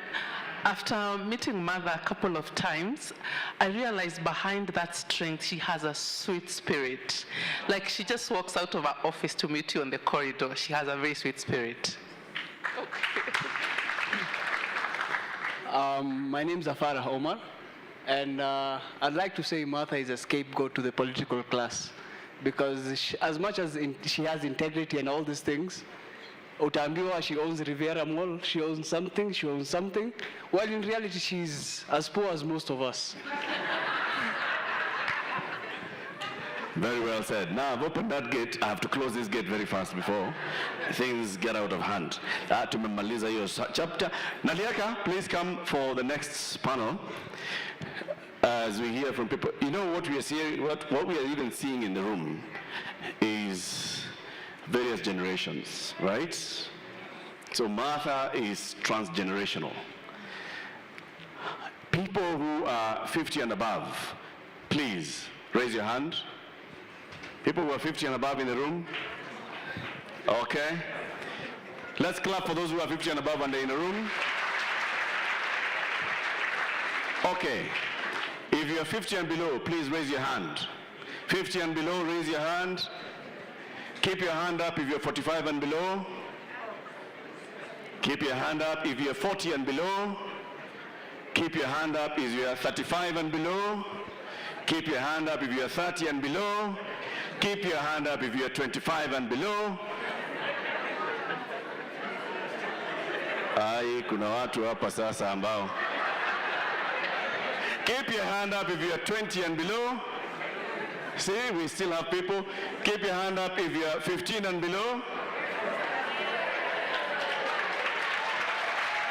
Right. Keep your hand up if you're 10 and below. 10 and below. Are you seeing what we mean? Martha transcends all generations, right? And that's the thing about the inspiration. So Neliaka, your next conversation is going to look at Martha post those rebel days. You know, we've seen the prefects. Madam Headgirl, was Martha a prefect? There you go.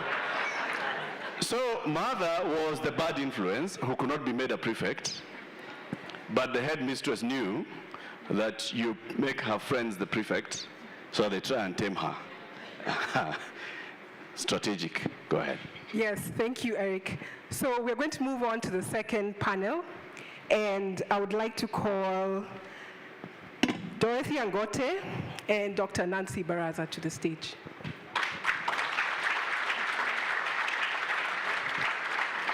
I'm also told I should also call Honorable Martha Karua to the stage.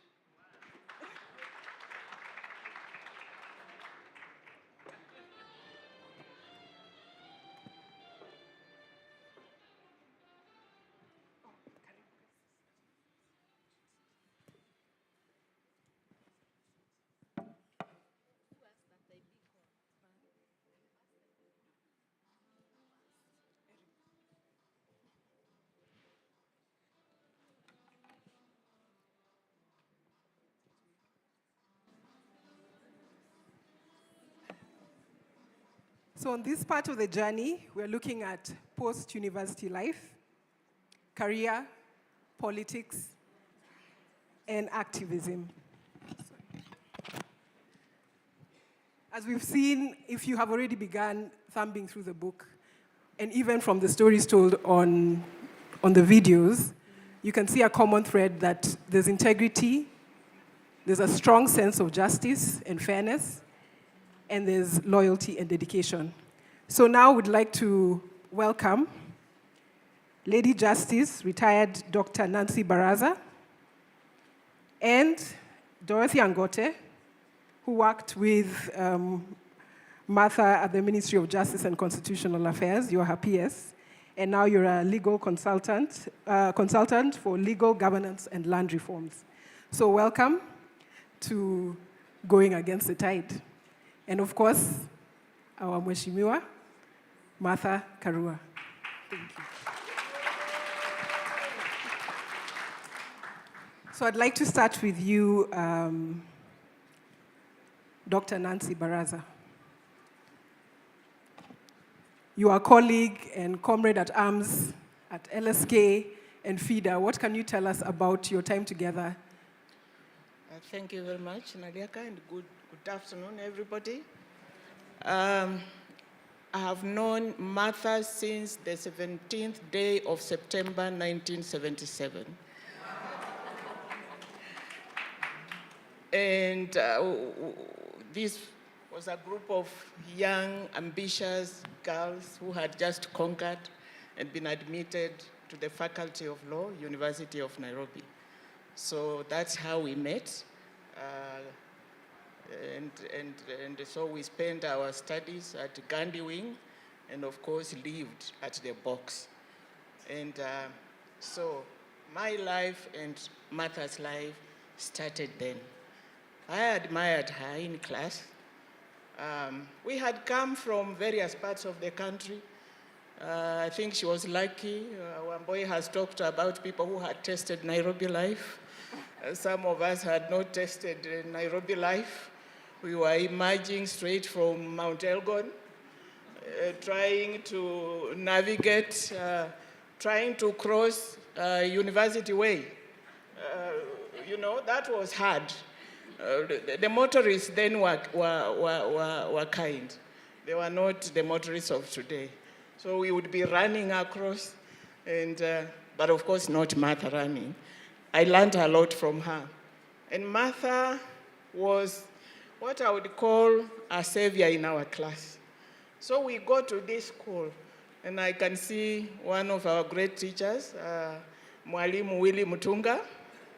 I don't know if we have Professor Kivuta Kibwana and our other teachers, but Prof.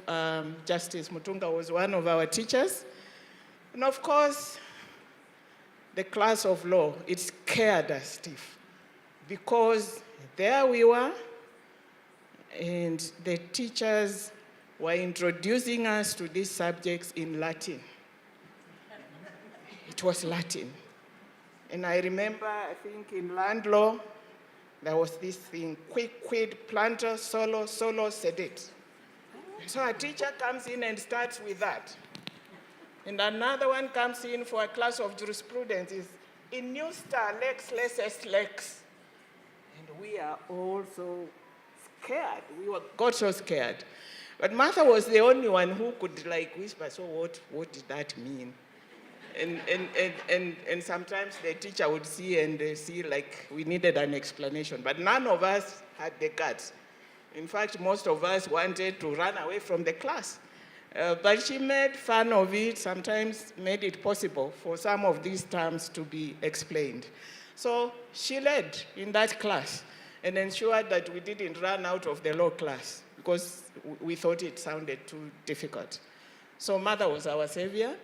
She was smart, she was clever, she was confident, she had such bouncing, healthy hair and a happy smile, and she was just a lovely person and very, very relatable. And so that is how we went. We graduated in 1980, went to law school, Kenya School of Law together, and then our career paths started to shape up. She joined the bench as a magistrate. Some of us went to private practice. And She did well on the bench. We were appearing before her.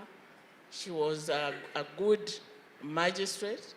Then at that time, members of the bench were very stiff people. They were stiff, almost scary. But Martha made the environment a bit comfortable. Now, our paths crossed when she left the judiciary and joined private practice. And together with other gallant women, I can see Betty Murungi, I can see Jenny Kiragu, I can see, I don't know if Lilian Maura is here, but yes, I can see you, Lilian. And we formed the present-day Federation of Women Lawyers in Kenya, FIDA.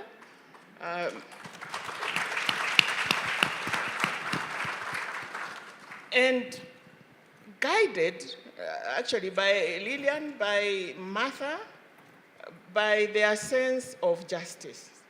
We found an area where women were very, very disadvantaged in terms of navigating their way around law, trying to get maintenance for their children in the courts, the law covering areas which mattered most to women, like marriage, like children, matrimonial property, which she majored in practice, creating a lot of jurisprudence. What the country relies on now is courtesy of Mother Karua.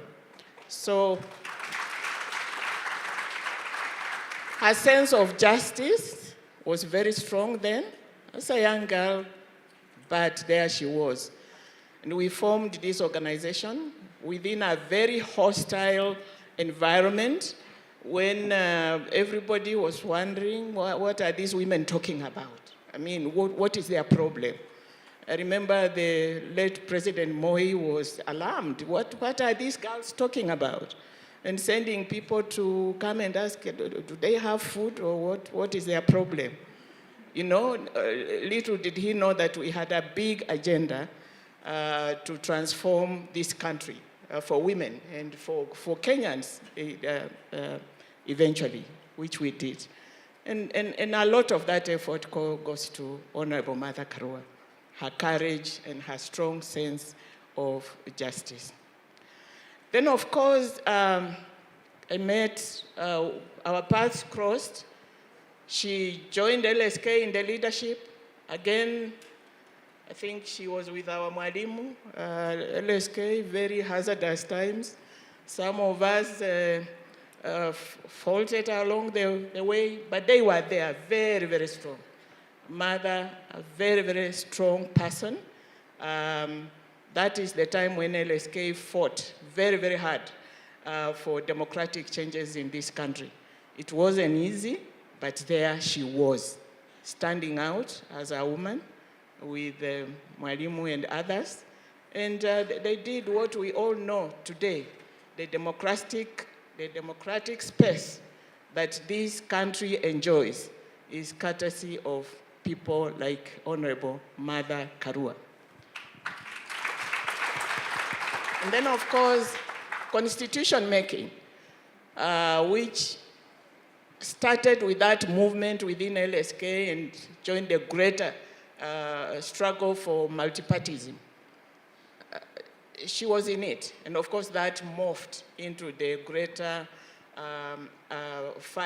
struggle for constitutional reforms.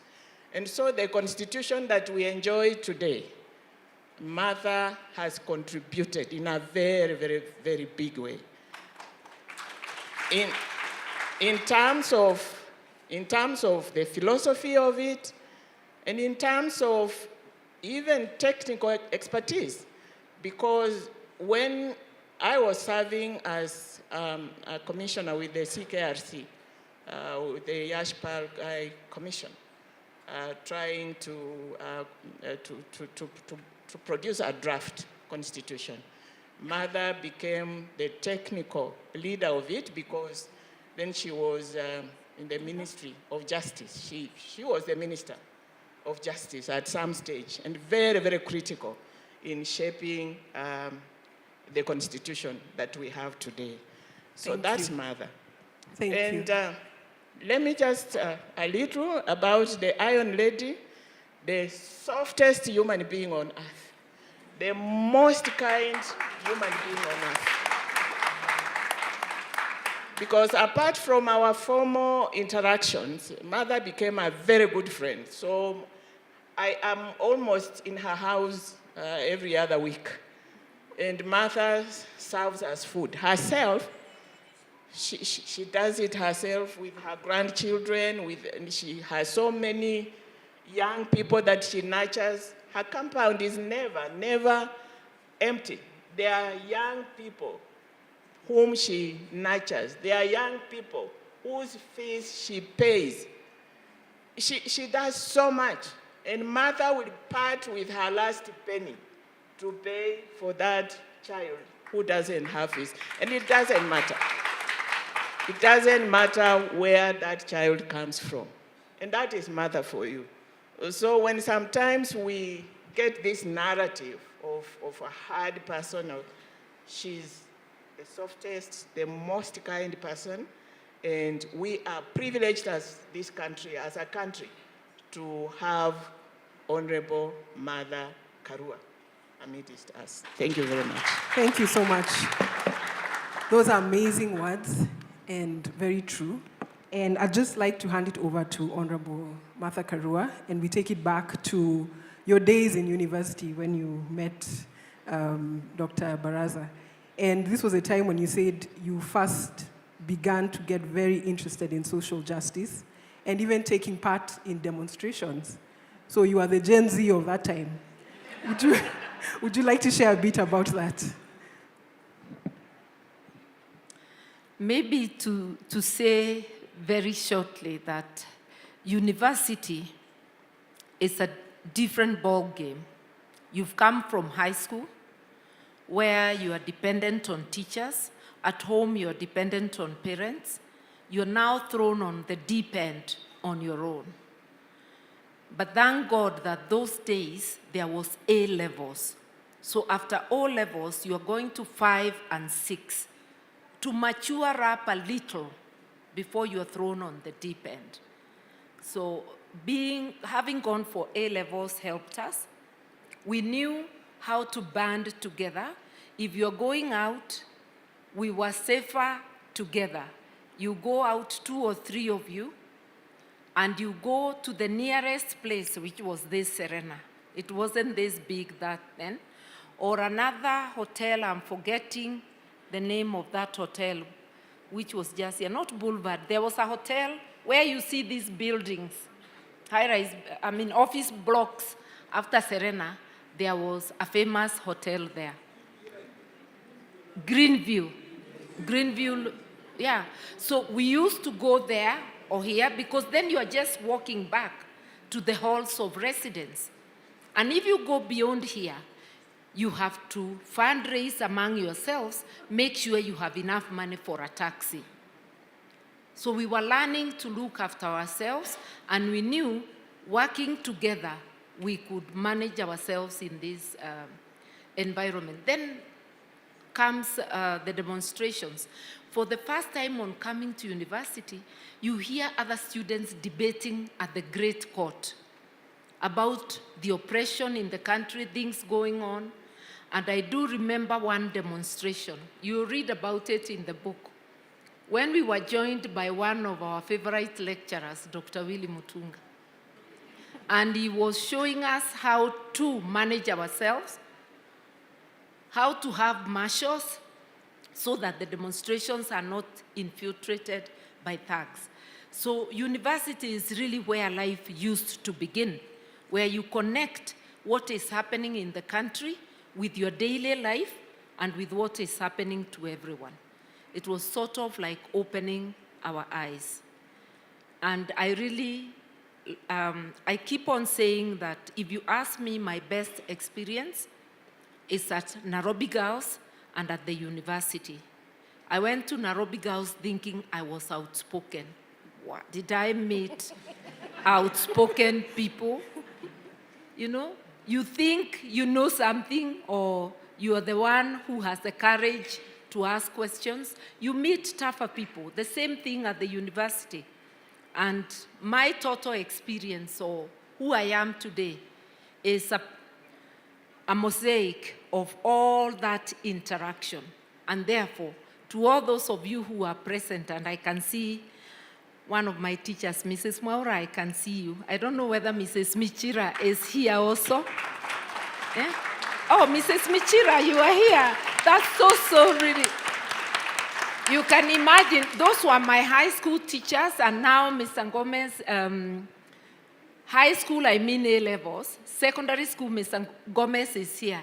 It's so heartwarming to see them and to see all of you, because really, one's total being is a mosaic of all your interactions and experiences. Thank you, thank you. And from there, you went on to do a lot more. You became a magistrate, you opened your private practice, and you ended up working in government. So I'd like to invite Dorothy Angote Muya to share working with Honorable Martha Karua in the Ministry of Justice and Constitution. How was that experience? Good afternoon, ladies and gentlemen. I will begin with saying this. Martha is a fantastic and amazing person. But let me begin from the beginning.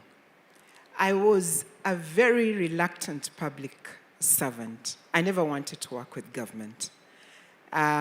During my time, if I can call it my time, we had a very low opinion of government, simply because, I mean, you know what was happening. And so we thought, if you went to work with government, one, you must have been a failure, you must have been corrupt, and you must have been someone wanting to make some money very quick. And we thought that since we had a good education, we had gone, a group of us, we had gone to Alliance and qualified from the University of Nairobi. We didn't need to go to government. So one day, I'm appointed into government. And as you may well know, those days no one asked you. You are headhunted without being told. And I found myself in government. And many here, and many may not know, but some of the ones who are here know that that was my saddest, one of my saddest days. To be appointed into government, who works in government? So I went into government, and the reason my attitude changed, one of the reasons was Martha, working with Martha. But even before that, I will just tell you how some of these things are very difficult and what perceptions can do. And I know everybody talks about Martha being the Iron Lady. Anyway, so the minister in my ministry is removed. And after some time, Martha is appointed to my ministry. And I can tell you the whole government and the whole country was afire. I received so many telephone calls, hundreds, 90% from men, telling me that I better start packing my bags. Why? The Iron Lady is coming. So I said, I couldn't understand it. Personally, I had no problem. I knew Martha was a very hard worker, and I am a very hard worker. And I know that anyone who loves performers would have no problem with me. So in spite of my trying to fend off these telephone calls with reasoning, they continued coming. And when I say everybody, you know, as high as possible. They tried to give me advice here and then. I was not worried any bit. But something interesting happened. I telephoned Martha's office. I think she was you were at the Ministry of Water then. And what I wanted to do was to make arrangements to receive her at the Ministry of Justice. I was told that they would get back to me, and 2 days, I think, went by. And as I'm sitting in my living room at home, I actually saw Martha giving a press conference at the Ministry of Justice. So I received telephone calls telling me, where are you? We told you so, you know, that it's going to be tough. But when we started working together, it wasn't what people had said. One of the reasons, I didn't mention this, why some of us were put off government, working in government, we thought that surely would you find people to reason with and engage on issues? Because you remember the stories we used to get about government at that time. It was all about looting or corruption and that kind of thing. But as soon as we started working with Martha in the Ministry of Justice, I have never loved my work as when I did during this time. There was intellectual engagement on a level that is unimaginable. And I can tell you, it wasn't that Martha said this and I did this. We would argue, we would battle over issues until we come to an agreeable position as to how we should proceed. And if you may recall, at that time, the main issues that Kenya had were governance issues as well as the Constitution. And it was a beautiful time. I woke up every day and said, oh my goodness, I would have missed this. It was very good. Now, the people who were out and in government used to call me after week 1, week 2, and say, how is it going?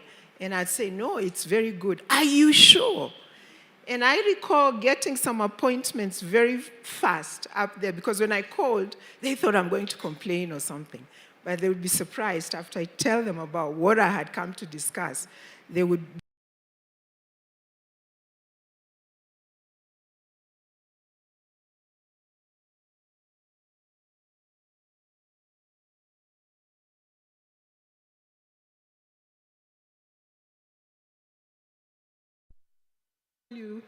about a week ago, I was invited to a forum attended by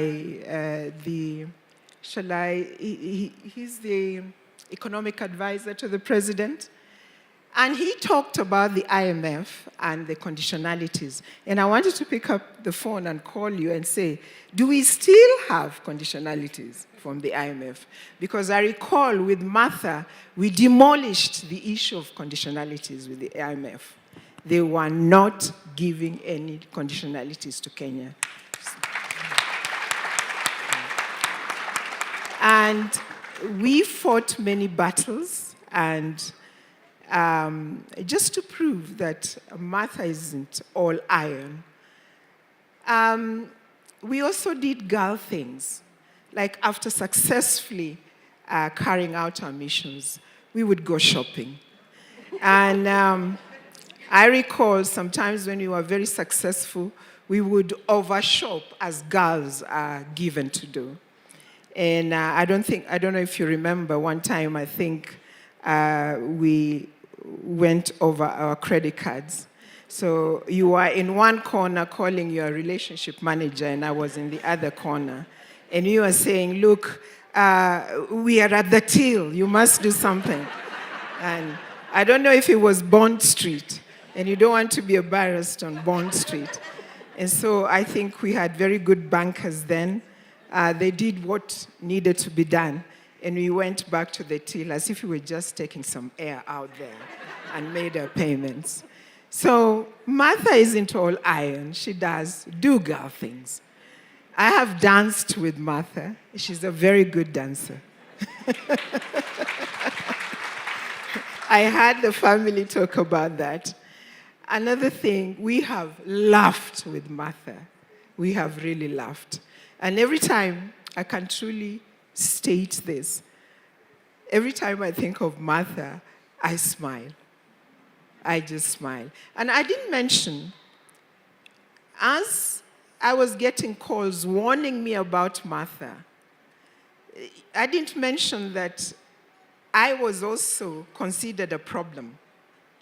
You see, it was being said, can those two work together? And so what many people are waiting for is, when will the flag begin to fly? And it never did, because of who she is.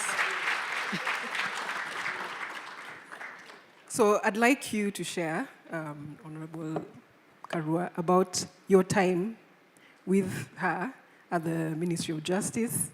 And also there's also a common thread again of being very collaborative with women you work with and across the board, also with like the men you work with. You've always had a way of collaborating and helping each other. So would you like to share about that? Very, very shortly to say this, that Dorothy is a very strong-willed person. I am. So even without wishing us anything bad, people didn't think that two strong-willed persons could work together. And I was asking myself, if I've worked with so many men, some of them not exactly what you would desire to work with, how would I be unable to work with one intelligent woman? You see? I am able to work even with people who are not my friends. You concentrate on what is at hand. But working with Dorothy is exactly as she has described. It was a pleasure. And I've worked with other women too, in the legal profession, in the social spaces. It's always a pleasure. I've worked with men who are a pleasure to work with, others not so much of a pleasure, but you work with them anyway. But let me tell you, should it get toxic, ship out. And I have shipped out.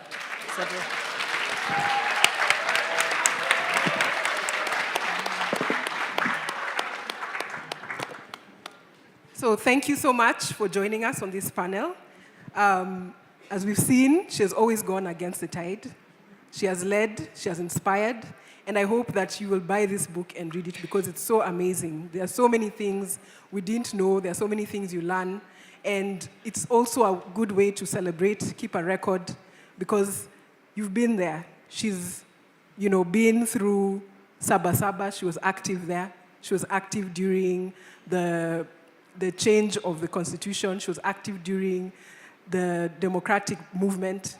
And she's still here, and she's still inspiring us every single day. So we are so thankful for you. And thank you for joining us on the panel and giving us a different side of math. Not even a different side, it's actually just the truth of who she is. So we're very thankful. Thank you.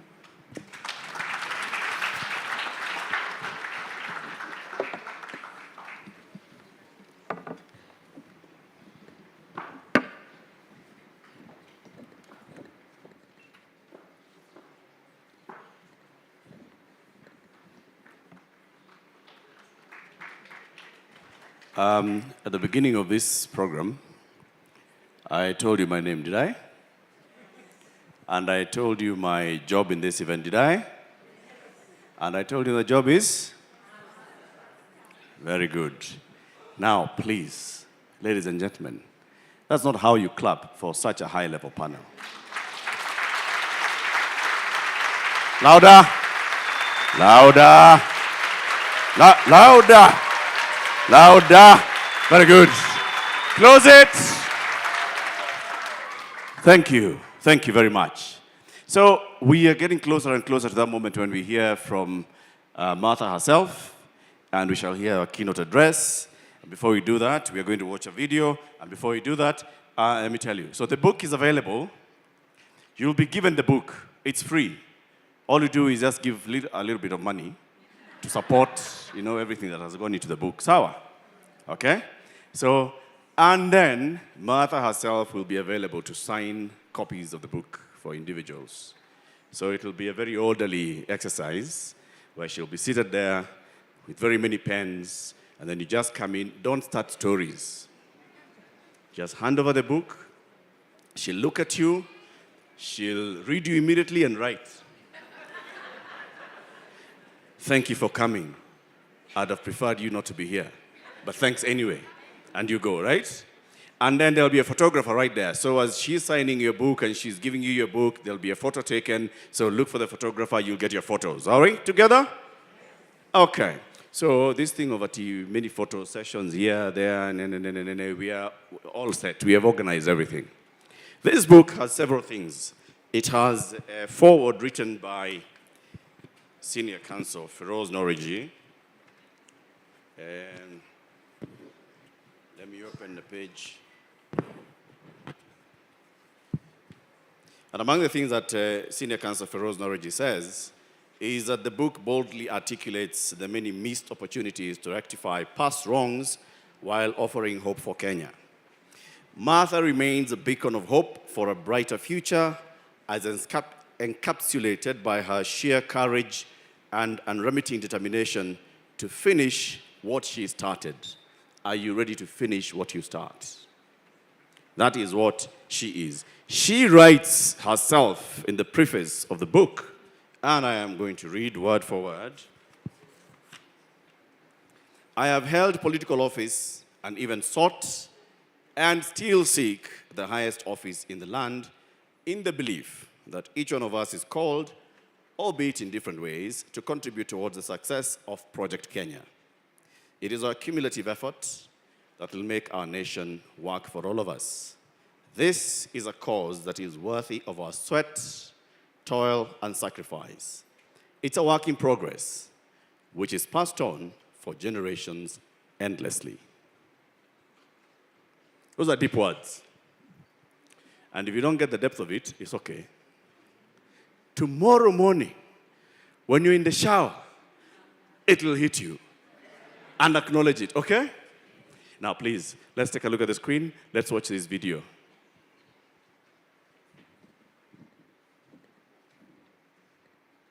I'm Martha Karua.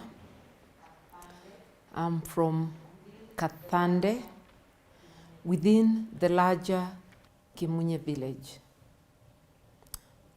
of Gishugu in Kirinyaga County. I'm also known as Kathande 2 on account of my being a second born in our family. Martha is just is a Kenyan from a family. I'm just like your neighbor next door, or just like you perhaps.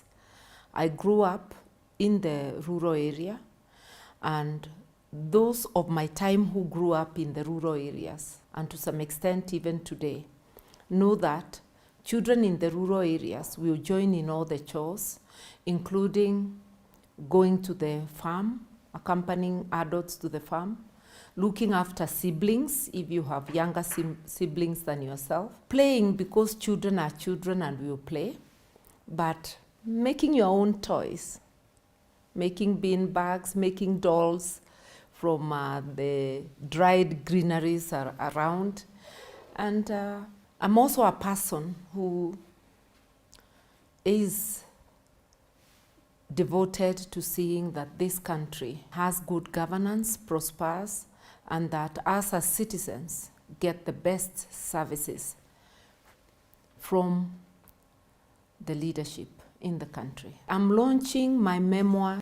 It's just a story about my life, where I grew up, the influences around me, my school life, my professional life as a magistrate, as a politician, and as a member of this, a citizen of this great country.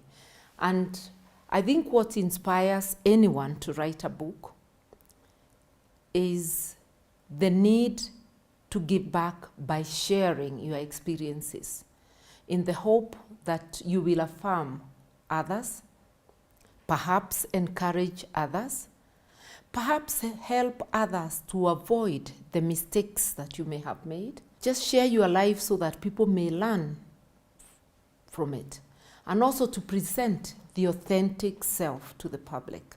As public figures, what you get to learn about us is only what the media will portray, and maybe it will be the hard stuff, the hard tackles at work. They'll not show you as a person living your life, a social person within family, within happy surroundings. Perhaps you'll be shown just when there are hard tackles and you're fighting or arguing about this and that. So a memoir helps to present the whole, all the faces. Against the Tide is the title.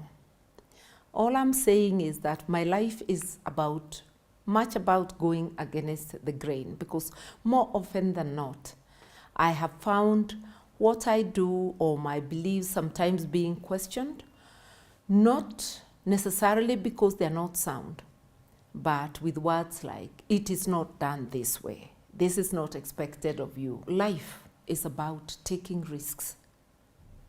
And therefore, whatever dangers come with politics, I view them as part of life, part of the risks that one must face. And I overcome it by knowing or by reminding myself, you do not have to be even out of your house to meet your maker. You can have an accident right inside your house. You could also just die of natural causes. A lot of people just pass, sudden death. So whether you remain in your house, whether you remain silent or active, you will exit this world. For me, I better exit when I'm working, not when I'm hiding. Because when I say hiding, not literally. And when I say hiding, I'm silent, not literally about things going wrong. But when I'm silent about things going wrong, because I fear I may annoy the powers that be. Let them get annoyed. I don't know how not to express myself or what I feel. Now I want to call somebody special up on stage to come and introduce us to Martha Karua. And please, ladies and gentlemen, when she says, welcome Martha, we'll all stand up so we can welcome her and escort her up on stage. So, but for now, you'll put your hands together, put your hands together, put your hands together, put your hands together. Now you can start clapping. Clap, please, for Ariana Gelani as she comes up on stage to introduce Martha Karua. Keep clapping until she gets up there and she signals to you to stop clapping. Hi, everyone. Hi. I'm 14 years old. I'm still in school, and hopefully by listening to all of this, I know how to behave in school. Yeah. I have a little poem for Martha. This is dedicated to her. I watch her standing, tall and proud, her voice like thunder, clear and loud. She doesn't bend, she doesn't break, and with every storm, she finds a way. Her hands have built, her heart has fought, with dreams so big, she was not taught. Her headstrong ways had made room for us to speak with power and to find just. To stand, to speak, to break the mold, to chase our future strong and bold. For in those stories she has lived, she shares her strength and truly gives. Because of her, we find purpose and walk hand in hand with women who understand that power isn't just fame, it's the quiet acts that flame. In every woman, every girl, there's a fire that can light the world.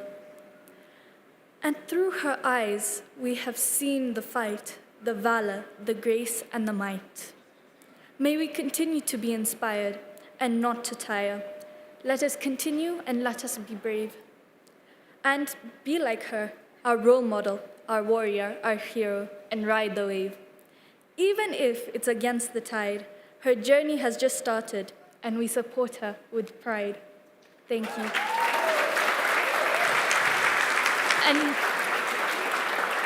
And now it is my honor, esteemed guest, to welcome Her Excellency Martha Karua on stage. Let's all be upstanding. Thank you very much as we welcome Martha. Makofi ya kilo 1, 2, 3, 20. Palja. 1992. Martha ameingia kwa siasa. 2027. Yeye ni rais. Funga. Fungua. Asante. Asante sana MC na kila mtu, hiyo imenikumbusha enzi ya Nyayo. Hiyo makofi ya kufunga na kufungua. That's a nice throwback, and it is such a pleasure to see you all. The book launch would not be without you. I can't talk to myself about the book. Even if a few friends came to make the panel, we can't talk to ourselves. Thank you, each one of you. I know there will be a vote of thanks, but I feel compelled to also acknowledge that you've made it to make this day happen. I am beyond words for my teachers of yesteryears who have made it today for this launch. Mrs. Michira, I really loved her history lessons, and Mrs. Mwaura too.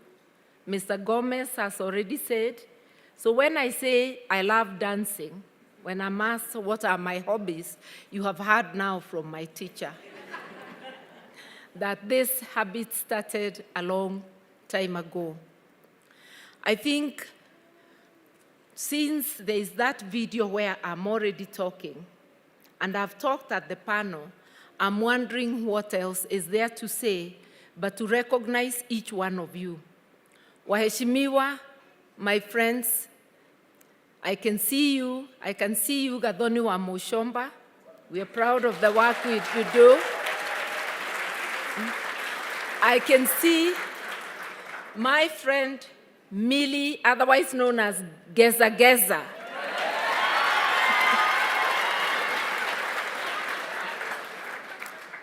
A dear friend whose book we launched on the 1st of October. I can see my women rep, Kirinyaga, Honorable Jane Minor. Very proud of you, Jane, and very proud of you, Millie.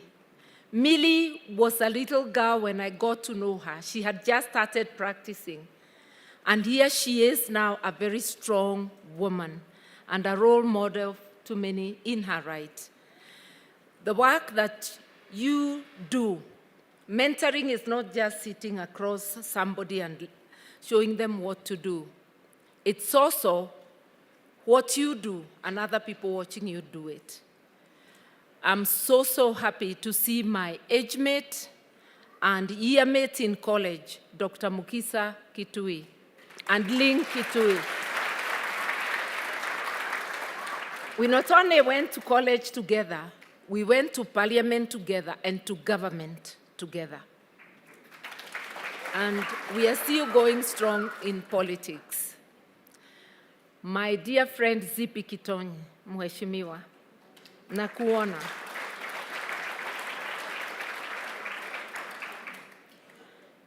You are all my honored guests. If I mention you one by one, and I can see the First Lady of CIA, Betty Morungi. I must utter your title. It is real. Seated alongside strong women, sandwiched by strong women, Jane Kirago and Amdani, Daisy Amdani, whom I call my daughter because her mom was such a good friend. I could mention each one of you. Mheshimiwa Mwirori, nimekuona. Do not think that my eyes have missed you. But you are all honored people. And I truly feel blessed that you have come to this launch today. I won't say much because my story says it all. This is our country. When we share with each other, we affirm each other. And we have to talk about things happening, the mess there is, and to remember that it is us who are going to work and clear that mess. Nobody else will do it for us. And we have to do it together. And by coming together, whether it's a book launch, a wedding, whatever we can share together so that we encourage one another. And I do hope sincerely that the book will encourage you. It will also give you areas where you say, no, no, no, this one, no. So you will avoid the mistakes that I made.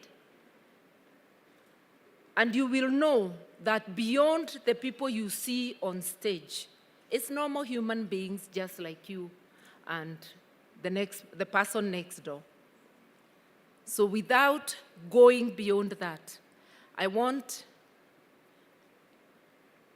to first call a dear friend who held my hand through this journey and who represents an organization that helped the writing of this book.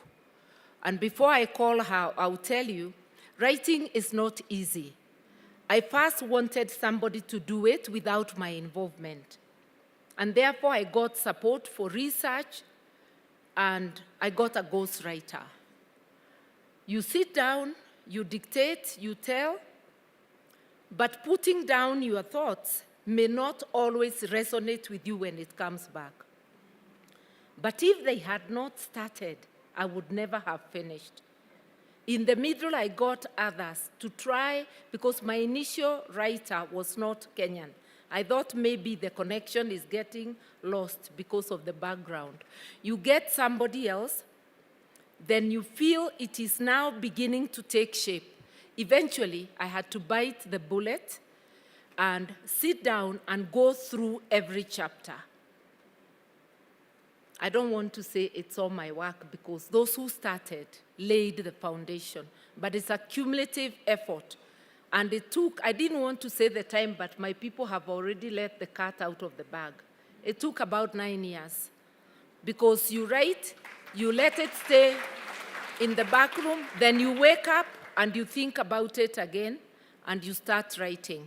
But for some reason, during the demonstrations of Azimio last year, we would come from cooler tear gas, and I would feel inspired to sit and do a chapter. It's just a funny thing. And eventually, that's how we are where we are. But I want to recognize Frederick Norman Foundation, and in particular, my dear friend, Inge, who is the head of FNF in Africa, based in South Africa. We liaise even with the Kenya office, but the South Africa office, before the Kenya office came to be, are the ones who held my hand through this wonderful friend of mine, Inge. Inge, come to the stage and say a few words.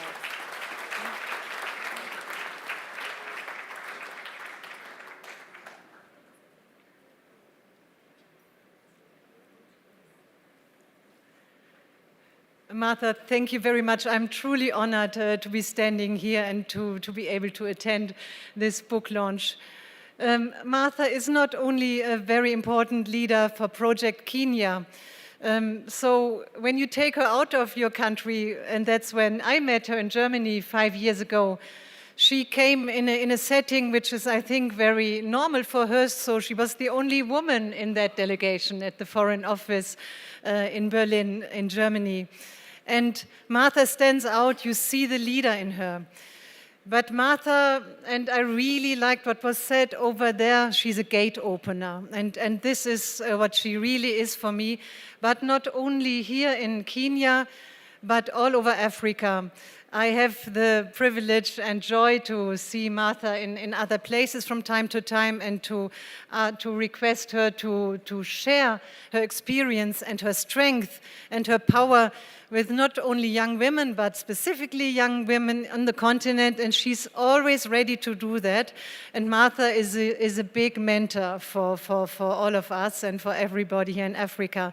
So the book comes at exactly the right time, and Martha, I wish you all the success with it and with all your further projects, and I'm very curious to reading this final version. Thank you very much.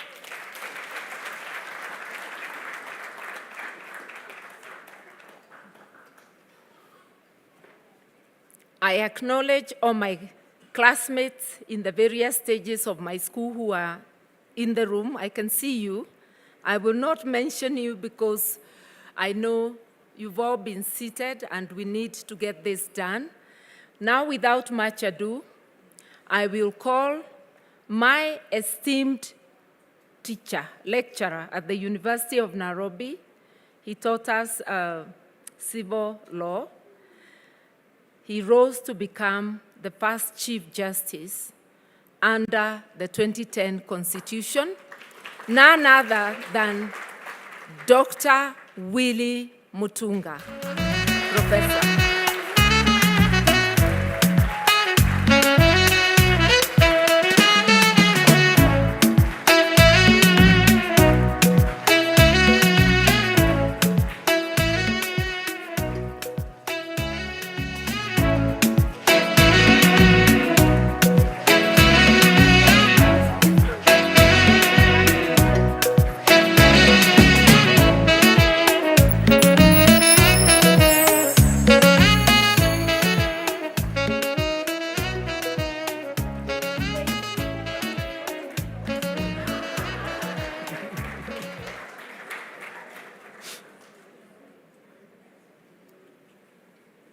Good evening.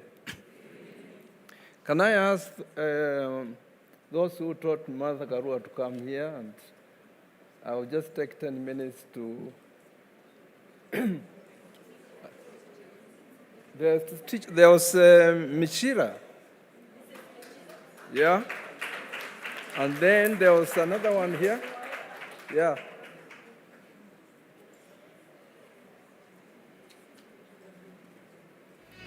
Are we only three?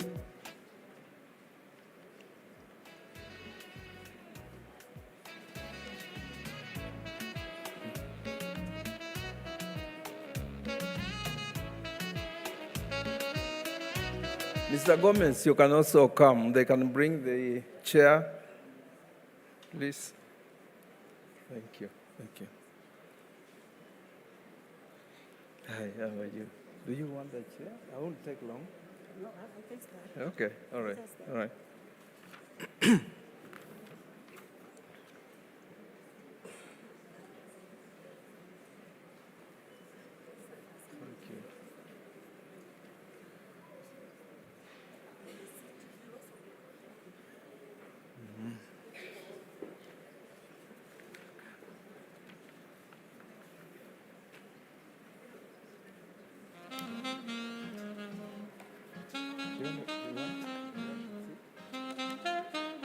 Oh, they're bringing this.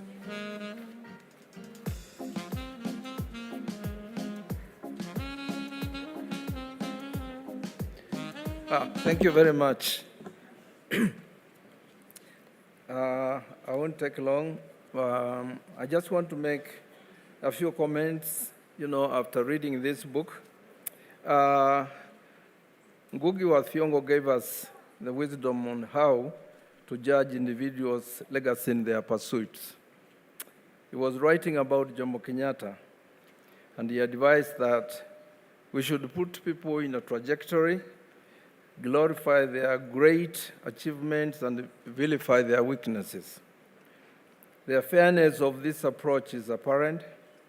You end up taking great lessons which are critical to the struggles we face, particularly the ideological and political ones.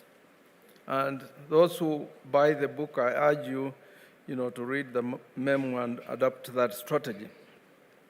Having been in public service myself, I see Martha making one great point in this book. The point is that in a position of political power, you always find spaces to act in the national interest, even if this is what you want to do. Public service has many spaces for undertaking tasks in the national interest, as well as standing up against what is not in the national interest. And you read about Mother's successes in the water ministry and the Ministry of Justice and Constitutional Affairs, and see how those spaces were used against great opposition. At the international scene also, you see examples of the way Martha handled diplomats, and you really like that because our diplomats pontificate about democracy and the rule of law, yet not all of them, but the ones from maybe the empire, yet they do not respect our country's leadership, institutions, and our constitution. So once the Secretary of State of the US, Baker III, took Philip Leakey aside in a meeting in Washington and asked Leakey what the new world order meant.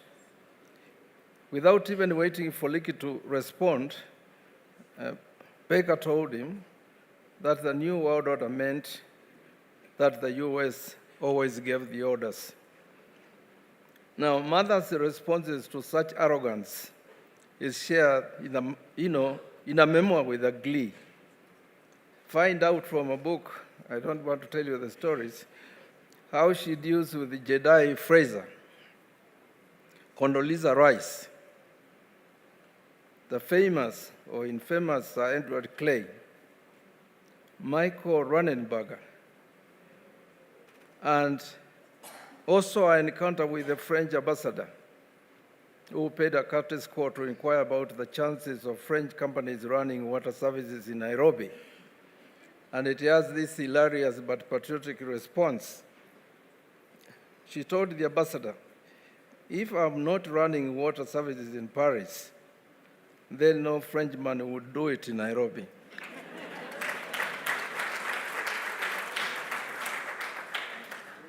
Our relationship, of course, with other ambassadors is also an example that you could still have solidarity with other diplomats from other countries. And the example of Swedish CEDA is also an example of a leader who basically knows how to deal with ambassadors and diplomats who can be difficult. Now, it is said that the apple does not fall far from its tree, and Mother's quest and struggles for gender equity and equality, progressive feminism can be traced, in my view, to a paternal grandmother, a woman called Mwa Njogu. You can read about her on page 19. And those of us who know Mother will recall many stories about her that reflect Mwa Njogu's DNA. And you have been told many of those stories today. And her parents also have been role models, and she dedicates the book to them. After reading the book, I thought Karua, the father, Nyarubiu, was maybe what you might call a reluctant feminist masculine. The people who are men, we can be very patriarchal, we can be very male chauvinist, but we're ready to change. And I saw this man listening to his daughter without the usual traditional male chauvinism and patriarchy, which was also important. The memoir has a rich history of our constitution-making processes and its promulgation. Memoirs by politicians tend to hide or leave out a lot of detail that are in the grapevine. Mother does not do that. In the political arena, I think she lets us have the glimpse of our leaders. And let me share, the last reflection. And this is around this issue of, which is in part 1 of the memoir. The title is The Making of a Kenyan Iron Lady. And I've engaged many friends and comrades over time about them comparing Martha to Margaret Thatcher, because I think Margaret Thatcher is the one who was given that particular title. And I'm very happy that this comparison has been, contradicted, because I think I don't want to say a lot about Margaret Thatcher, but the comparison, and I think it's wrong. I don't know who started it. Mostly mothers, male colleagues in the government, when they were scared of her. But, we've been told she's not that iron. So the last thing I want to say, Martha, is this: one of my professors, Isa Shivji, always shares with me the wisdom that patriots do not retire when the struggle continues. I believe Mother has heeded this advice as well.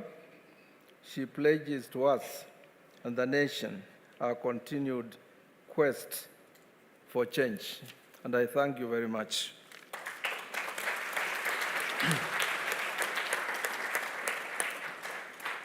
And thank you, my fellow teachers, also for coming. You taught Mother before I did, so that's a great honor. Thank you.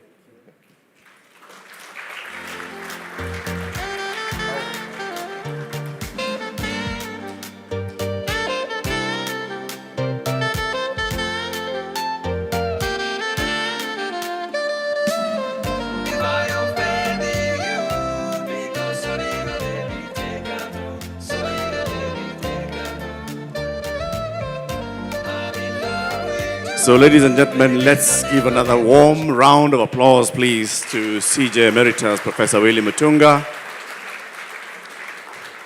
Of course, to Martha herself. We're going to be getting all this thing off the stage because now we are about to launch the book. I'd love to call very many people up on stage, but the camera people don't like many people up on stage on a photo. So we are only going to have a few people joining in this photo. Of course, we'll have Martha herself coming up on stage. She'll be joined by CJ Emeritus Professor Mutunga. They will be joined by Mwalimu, Mr. Gomez,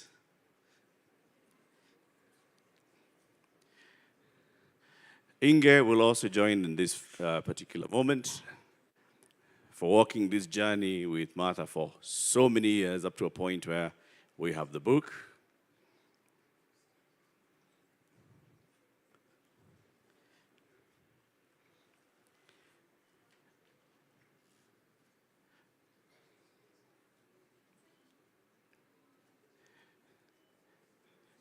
Don't worry, there's enough space.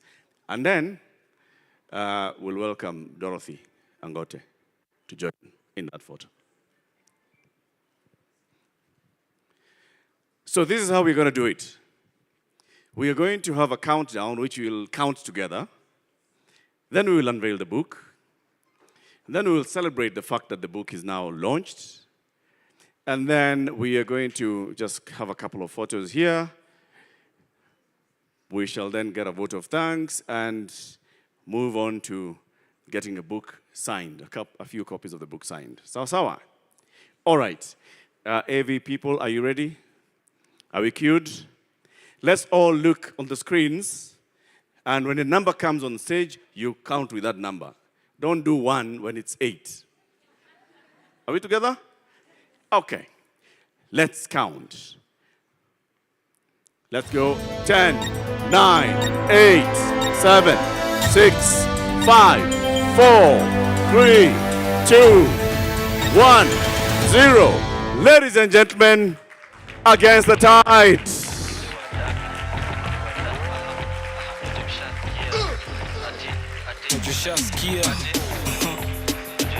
Anguka nayo. Okay, Boni, you wanted to anguka nayo.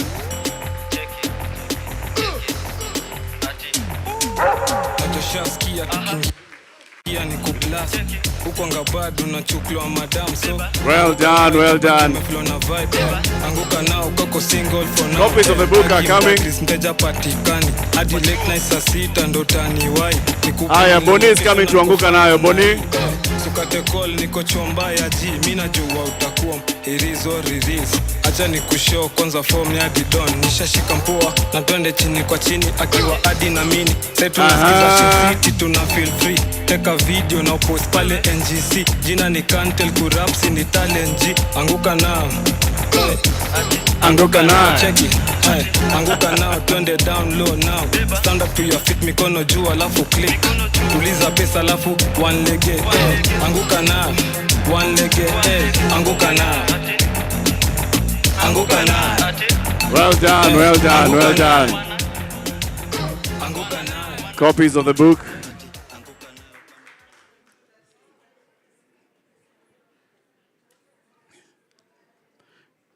Copies of the book for the photo.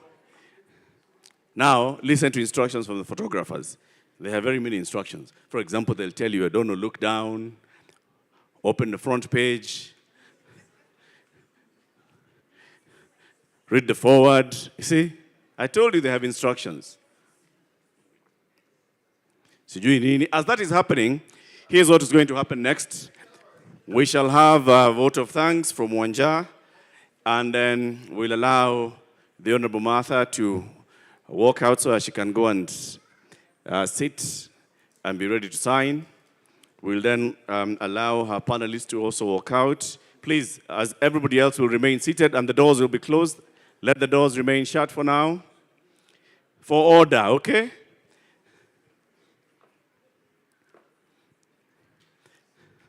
As you've heard, Martha is one person who goes against the tide, but she likes order. Senor? Now, I'd like all of us to read, because these are other very, very profound words that are here. Our victories may not be for us, but for those who come after us. Our victories may not be for us, but for those who come after us. Thank you very much for joining us this evening. I'm not the one who's supposed to say thanks. It's Awanja who will come and give a vote of thanks. But the order again from here is we shall all remain seated. Martha, CJ Emeritus, Mwalimu, and the people at the front row, plus the panelists will walk out. And then everybody else shall walk out from. Let the doors remain closed. I don't know why these people open the door. You know, when you tell them close the door, they open the door. Okay, open the door.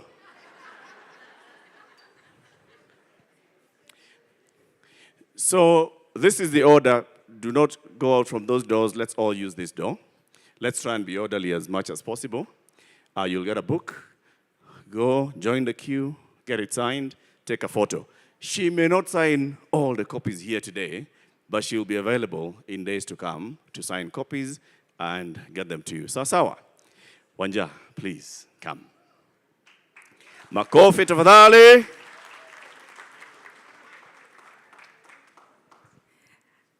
Good evening. I'm going to try and speed through this as much as possible. But before I do, can we just give a round of applause to all of you for being here tonight, for everybody who came. So first, obviously, thanks to God for giving us the provision and the resources to be here. We know there's a lot of people in our country who are hurting. It's a difficult time for a lot of people. So for the fact that you all are privileged and blessed to have the resource of time and energy to be here, we don't take it for granted, and we thank God for that. And usually when I do vote of thanks, I forget MCs and hosts. So let me start by giving a big thank you to the amazing Eric Latif, Naliaka Wafula, our panel host, for doing our outstanding job. And of course, a round of applause again for our amazing, esteemed guest speaker, Ms. CJ Mutunga, and all the panelists who are on board. Please do a round of applause. And actually, I'll step back a bit. I had told Eric and them I was going to try and do something to at least engage the crowd, and I forgot to start it. So there's this thing, you know how when you go to church, they say, and the responsorial Samis. So now I'll request, so when I say, you know, and the crowd said, we'll do 2 claps and a stomp, okay? Can we try that? Okay, one more time. One more time? Excellent, so we're good. So I'll start with the exceptional service providers, Lois, Bernard, and the Serena team. Thank you so much, you guys were exceptional. Nikisema responsorial Sam. I'll say, and the crowd says, yeah. And I hope the team that I'm going to call out is in the room. If you're not in the room and you know I'm going to call you, please start coming in. Special recognition. And I hope I don't get emotional here. There's a quote by Margaret Mead that I love that says, never doubt what a small group of dedicated citizens can do. They can change the world. In fact, it's the only thing that ever has. I have had the absolute pleasure and honor of working with a remarkable team. Of people who give me hope about Kenya. Their sacrifice of time, resource, and talent is immeasurable. There are people who have been working on this project from London while juggling their families. There are people who have elderly parents who they take care of. There are people who have young families. There are people who are working multiple jobs. There are people who run their own businesses. There's actually somebody who's helped put this organization together who is competing in another country. And so I will call them by name, and I would like for you to stand, or at least wave, and then after this we'll do the clap, yeah? So Wagio, Dennis, and the event zone team, Steve and team of Define Africa, Steve, Define Africa people. Yeah, please wave so people can see you. Richard Njao of Cleaning Up the Airwaves. Richard. There he is. Felt Africa. And this is an exceptional group in terms of just the extent of which they organized not only this event, but things preceding and following these. Felt Africa. Diana. Where's Diana? Diana there. Chaka, Esther, Kasam Wesley. Titus Nderito, who is all the way in London. Shiko Kereka. Shiko. Arune Hik, Tony, Isaac of Sajili and the ushering team, Ephraim Wainaina, who did the amazing merchandise, which we're still waiting for people to buy, Alpha House, Christine, Andre, and Peter. People said? Great. And then a special recognition to Emmanuel Jumbo. Where's Emmanuel Jumbo? Do you see this amazing artwork? Guess who's the photographer? So please join me in giving him a resounding applause. Thank you, Emmanuel. And special recognition, obviously, to our partners and supporters. Mheshimiwa has already said, FNF, Inge, we've heard so much about you, and there's a lot. Judy Kaberia, also from FNF, thank you so much.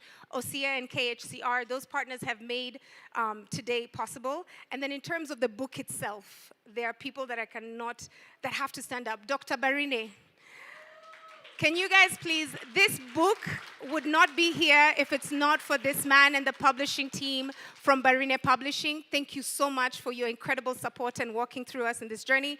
Mbogwa, Yes, the amazing author who brought this book to life.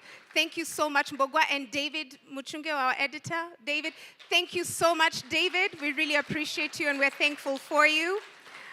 And finally, to our inspiring author, a dedicated woman of integrity, this book is a testament of your character, resilience, and commitment to truth.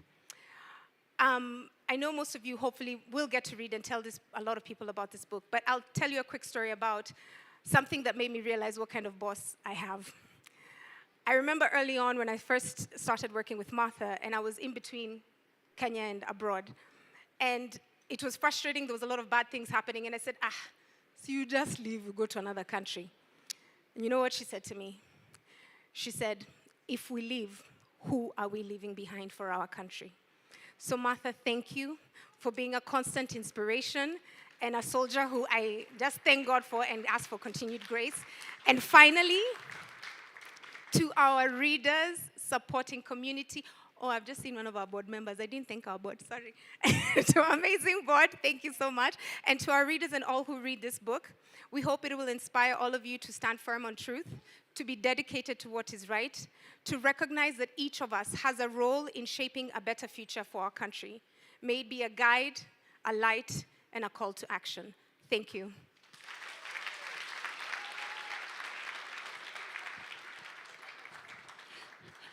And a round of applause, please, for Wanja. Thank you very much. So the program, as had been designed by Wanja, is the program director. I said we start at 4, we end at 6:30. What time is it? And so what happens is that we get a closing prayer. Diana, are we ready with the closing prayer, Diana? Okay. Now what happens after the closing prayer? The program says we'll go into book signing, and then guests will leave at their own pleasure. People who say that have not had me as the MC. I am the what? Guests will leave at my pleasure. So after the prayer, Martha and the front row and the panelists will walk out through the left. And those are the only people who will walk out. And then you will remain seated. And then I'll tell you how we walk out. Sasawa? Sasawa? Sasawa? Sasawa? Aya. Aya. Aya. Where, Diana?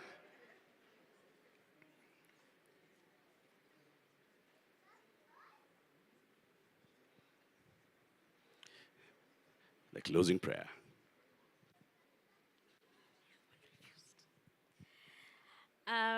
Let's bow our heads in prayer. Heavenly Father, we thank you for being with us today. We thank you for the amazing time we've had. We thank you for the author, the person who has convened us all here. We thank you for the book that she's written, dear Lord. And when you send it out, we pray that it will inspire and empower as many people as possible. And as everyone here leaves, may they reach their destination safely. In Jesus' name I pray. Thank you, Diana. So we put our hands together. Let's all put our hands together. Put our hands together. Put our hands together. As we do the clap, we shall be saying against the tide. Against the tide. Against the tide. Now say it. The tide. Against. Against. Martha. Against. Against until Martha goes. Against. Against. Against. Louder. Against. Against. I'm changing my to the next octave. Against. Against. Very good. So they're going out. They'll walk out through that side. Only the front row. Sasa watu wa back row. Mmetoka wapi? So the order of this is, as we've said, we are here to celebrate this book, celebrate the story. The good thing about seeing this generation of leaders telling us their story is that they are capturing it for future generations. Everybody, can I have the room? Watu wanyamaze. Ama niseme nyinyi wote mtoke.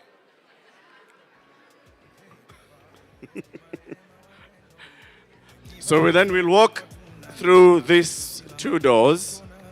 Go grab yourself a copy of the book, join the queue, and Mother.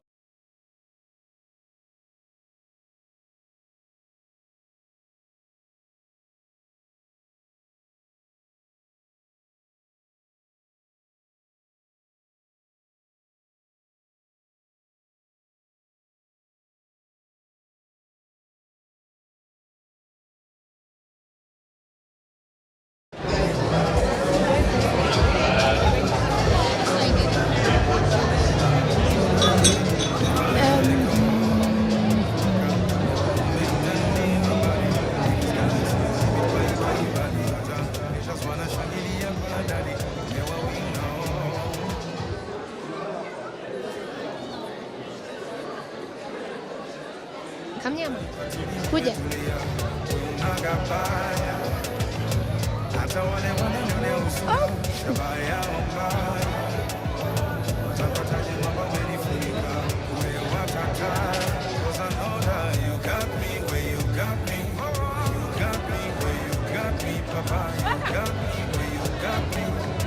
That's why I never fall. You got me where you got me. You got me where you got me, Papa. You got me where you got me. That's why I never fall.